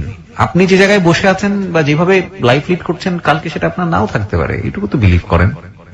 আচ্ছা, তো আপনি 11 দিন হেঁটে হেঁটে আপনি সিলেট থেকে আপনি ঢাকা আসলেন, এইরকম একটা মানুষ। স্যান্ডেলটা আমার সামনে দেখছেন না, ওই একটা স্যান্ডেল পা তারা ফুটে হয়ে গেছে, পরে কিনে লেছে গাউ ছিঁড়ে দিয়ে 100 টাকা দিয়ে। খাওয়ানোর কোনো চিন্তা করা লাগবে না, সিলেটের মানুষ আল্লাহ অনেক ভালো মানুষ। ওরা রাস্তার মধ্যে বইয়ে রয়েছি, এই জিজ্ঞাসা কি বাবা তোমার এবি লাগতেছে কা, মাথা না কা এদের লাগছে, এসে মাথা ধুলাম, কথা কইতাম, বরিশালের ভাষা কথা মনে ডাকাত ঢুকে মনে করে মাইন মেরে দেবে, এরকম কবার বান ধরলাম, কথা কইতাম না, খাওয়ানোর কথা গুলো মাথা ধুলাতাম। কতটা বাড়িতে নিয়ে ভাত খাওয়াইতে হবে, বিশ্বাস করেন ভাইয়া, ওরা মনে করেন নিজে আপন লোকের মতন আমার দেখছে।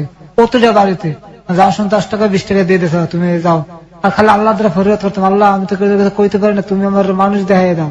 মাদ্রাসার পোলাপানরা আমার খাওয়ান কিনে দিয়ে গেছে। আল্লাহর বিশেষ একটা রহমত আমি সিলেট পর্যন্ত পাইছি। যখন ঢাকা শহরে ঢুকলাম, যার দ্বারা আত্মাতে কয় কোনটা খাও, বাবা খাও না হিরোইন খাও। আজকে পার্কে বয়ে রয়েছি, আপনারা আমি সময় আমি তাড়াতাড়ি ওদিকে বসেছি, তাড়াতাড়ি যাইতে হবে, কটায় বয়স ভালো মোটামুটি স্টুডেন্ট পোলাপান, মামা আমার একটু দিতে পারো, আমি একটু খাবো। তখন আমার খুব খারাপ লাগছে, আল্লাহ আমি কোন ধরে তোমার লইয়ে যাও, আমার আর থাকতে পেও না। প্রিয় শ্রোতা, আমরা আরেকটা বিরতি নেব, মাত্র 5 মিনিটের বিরতি। 5 মিনিট পরে আমরা আবারও ফিরে আসবো ক্লোজ আপ প্রেজেন্স হ্যালো 8920-তে। আজকে ফারুক দুস্থ একজন মানুষ, সে এসছে আমাদের হ্যালো 8920-তে, আমাদের হ্যালো 8920 পরিবারের কাছে তার জীবনের গল্পটা বলার জন্য, আর 10 জন মানুষকে সচেতন করবার জন্য যে আপনিও যে কোনো সময় ভিকটিম হয়ে যেতে পারেন, সচেতন থাকুন। কিছু কিছু মানুষ থাকে একেবারেই বিনা লোভে বাধ্য হয়ে বিপদে জড়িয়ে যায়। আমাদের আজকের অতিথি তাই, যদি ওর কথাগুলো আমরা আগাগোড়া বিশ্বাস করি, এবং বিশ্বাস না করে উপায় নেই, কারণ ওর জীবনের যে সারল্য, যে বলাটা, প্রত্যেকটা জিনিস এত পুঙ্খানুপুঙ্খ ভাবে ও বলছে, তাতে বিশ্বাস না করে উপায় নেই। আমরা 5 মিনিট পরে আবারও ফিরে আসবো। ওকে যদি দেখতে চান চলে আসতে পারেন আমার ফেসবুক পেজে, ফেসবুকের ঠিকানা www.facebook.com/kibria.rj। আমি আবারও বলছি www.facebook.com/kebria.rj পেজটি আছে আরজে কিবরিয়া নামে। ফিরছি ঠিক 5 মিনিট পর। Close Up presents Hello 8920. Close Up. The closer, the better. Close Up presents Hello 8920. Close Up. The closer, the better. প্রিয় শ্রোতা, আমরা একেবারে শেষের দিকে চলে এসেছি। নিঃসন্দেহে একটি দুর্ধর্ষ, কি বলবো, একেবারেই সহ্য করা যায় না এরকম একটি অমানবিক জীবনের গল্প। আমরা কথা না বাড়িয়ে আবারও ফারুকের কাছে ফিরতে চাই। যারা জীবনের গল্প বলতে আমাদের এখানে আসতে চান তারা আমাদেরকে ফোন করবেন। আমাদের ফোন নাম্বারটি হচ্ছে 09613892892। আমি আবারও বলছি 09613892892। হ্যাঁ ফারুক, শুনি তারপর। নারায়ণগঞ্জ গেছে, আমার এক বন্ধু থাকে ড্রাইভার, আমি হারে খোঁজার লোকে নারায়ণগঞ্জে গেলাম। আচ্ছা, চাষারা যাই আমি অসুস্থ হয়ে পড়ি। চাষারা, নারায়ণগঞ্জ চাষারা। হ্যাঁ, পরে আমি যে আড়া অবস্থায় স্ট্রোক করছি আমি নিজে জানি না। ডাক্তার একটা স্বাস্থ্য সেবা আছে নারায়ণগঞ্জে, ওনার ডাক্তারে করলে নাম টিকিট কেটে দেখা গেল, উনি কাউকে দেখে কথাবার্তা করে কাউকে আপনি তো স্ট্রোক করছেন, আপনি এই মুহূর্তে আপনার আত্মীয়স্বজন খবর দেন। তার আগে একটা কাজ করলাম, একটা ইসিজি করে নিলেন। ইসিজি দেখে আপনি বাঁচতে আছেন, হয়তো বিশ্বাস হয় না। তখন আমি ইসিজির রেফারেটরে কাকে আপনি ঢাকা যাই যে কোনো যে মেডিকেল পাবেন হেঁটে যায় তাতে ভর্তি হইবেন। আমি ওই মুহূর্তে মনে করেন যে ঢাকা দিকে রওনা দিলাম। আচ্ছা, আর বাড়িতে একটা ফোন দিলাম যে তোমরা যদি আমার পারো একটু আমার পাশে দাঁড়াও। কেউ আর আমার পরে ফোন দিলাম, কেউ ফোন ধরে না। পরে আমি মিটফুট হাসপাতালে এলাম। আইয়া মনে করেন ওই কাগজ দেখাইলাম যে আমার ইসিজি রিপোর্ট, আর লগালগ আমার ভর্তি দিয়ে দিল। আইসিইউতে হয়ে গেল, নিয়ে অনেকগুলো ট্যাবলেট দিল, ওইগুলো একবারে খাই শুয়ে থাকেন এখানে, কোনো কথাবার্তা দরকার না। আপনি কালকে দিনে কথা কম আপনি লাগে দিনে আপনি একটা ইসিজি করা লাগবে, এই একটা ইসিজির সামনে বিশ্বাস করতে পারি না, আমাদের কোনো টাকা নেই। পরে অন্য ডাক্তারের কথা ঠিক আছে ভর্তি নাও, ভর্তি নিল। আমার 2 দিন পরে বড় ডাক্তার এলো। বড় ডাক্তার আছে নামে তো করে কইতে পারি না যে স্যার আমার এই সমস্যা আছে, মেডিকেল বার করে দেয়। হারা যে ট্রিটমেন্ট দেয় ট্রিটমেন্ট আমি চলতে আছে। আপনি অনুষ্ঠানের খোঁজটা পেলেন কিভাবে? আমি আপনার অনুষ্ঠানটা প্রতিবার যখন গাড়ি চালাতাম, যখন দূরে যেতাম, আমি আপনার অনুষ্ঠানটা শুনতামই সবসময় শুনছেন? সব সময়।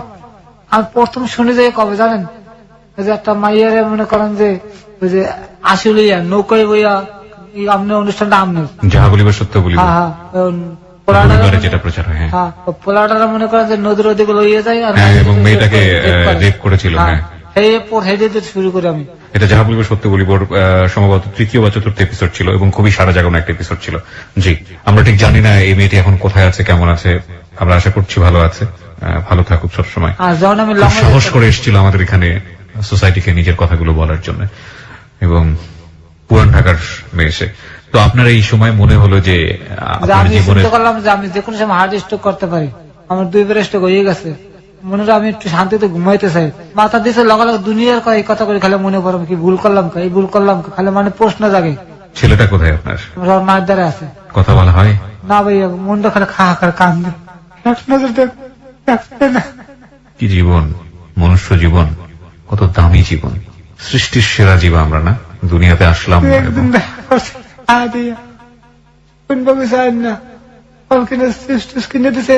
দেয়নি ওই ঈদের আগে।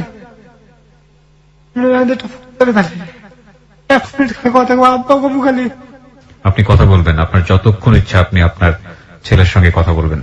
আপনি আমাদের ফোন আছে এখানে, কোনো সমস্যা নাই। আপনি ফোন করলে ফোন ধরবে?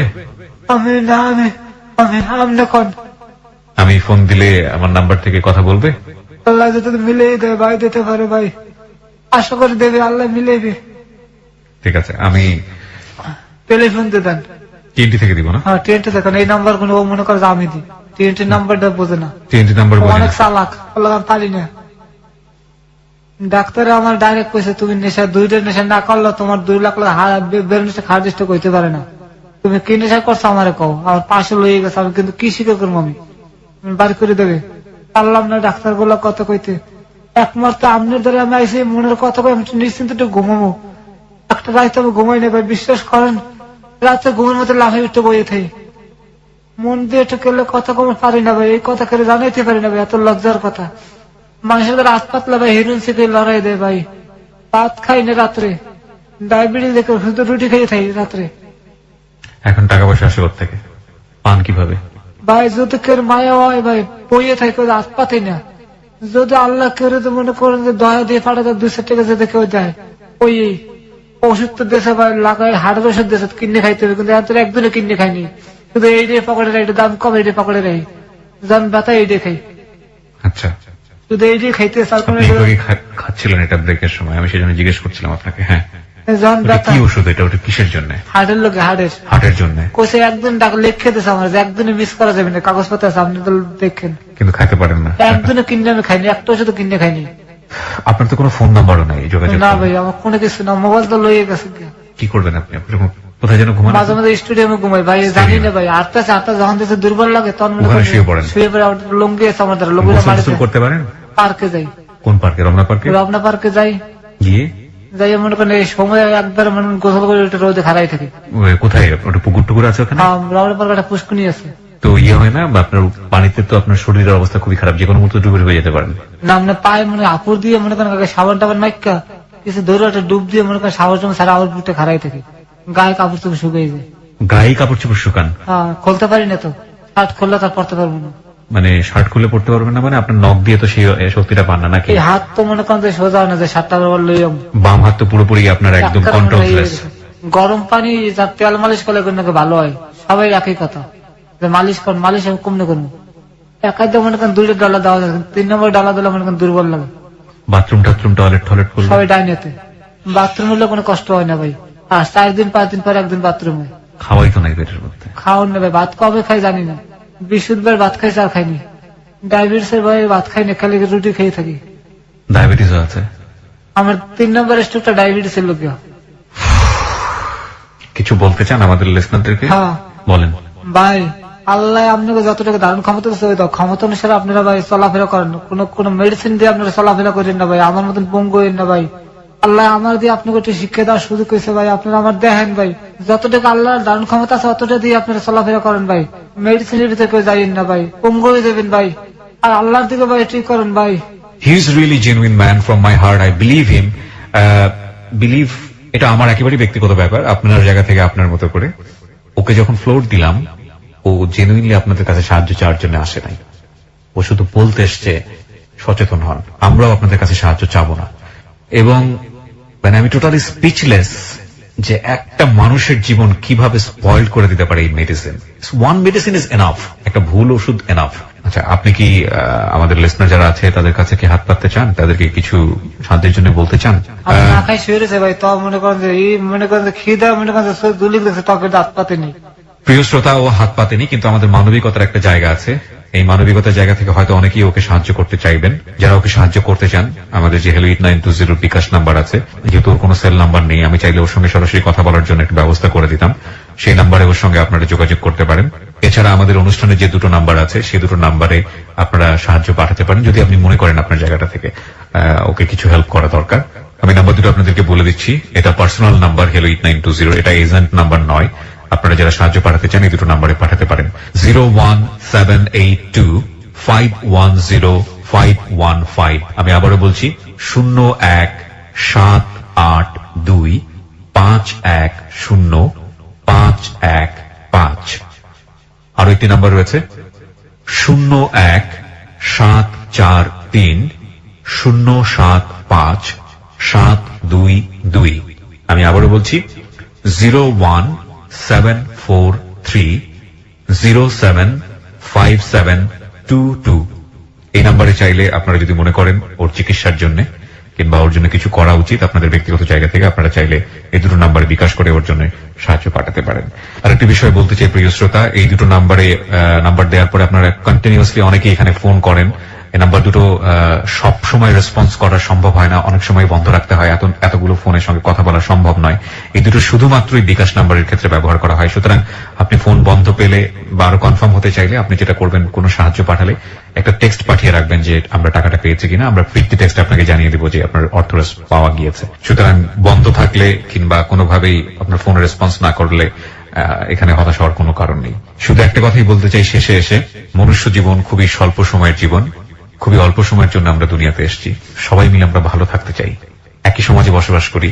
একজন মানুষ দুস্থ থাকলে তার দিকে যদি হাত বাড়িয়ে দিতে না পারি, কেমন মানুষ আমরা, কোন বিবেক নিয়ে আমরা বসবাস করি? ভালো থাকবেন সবাই।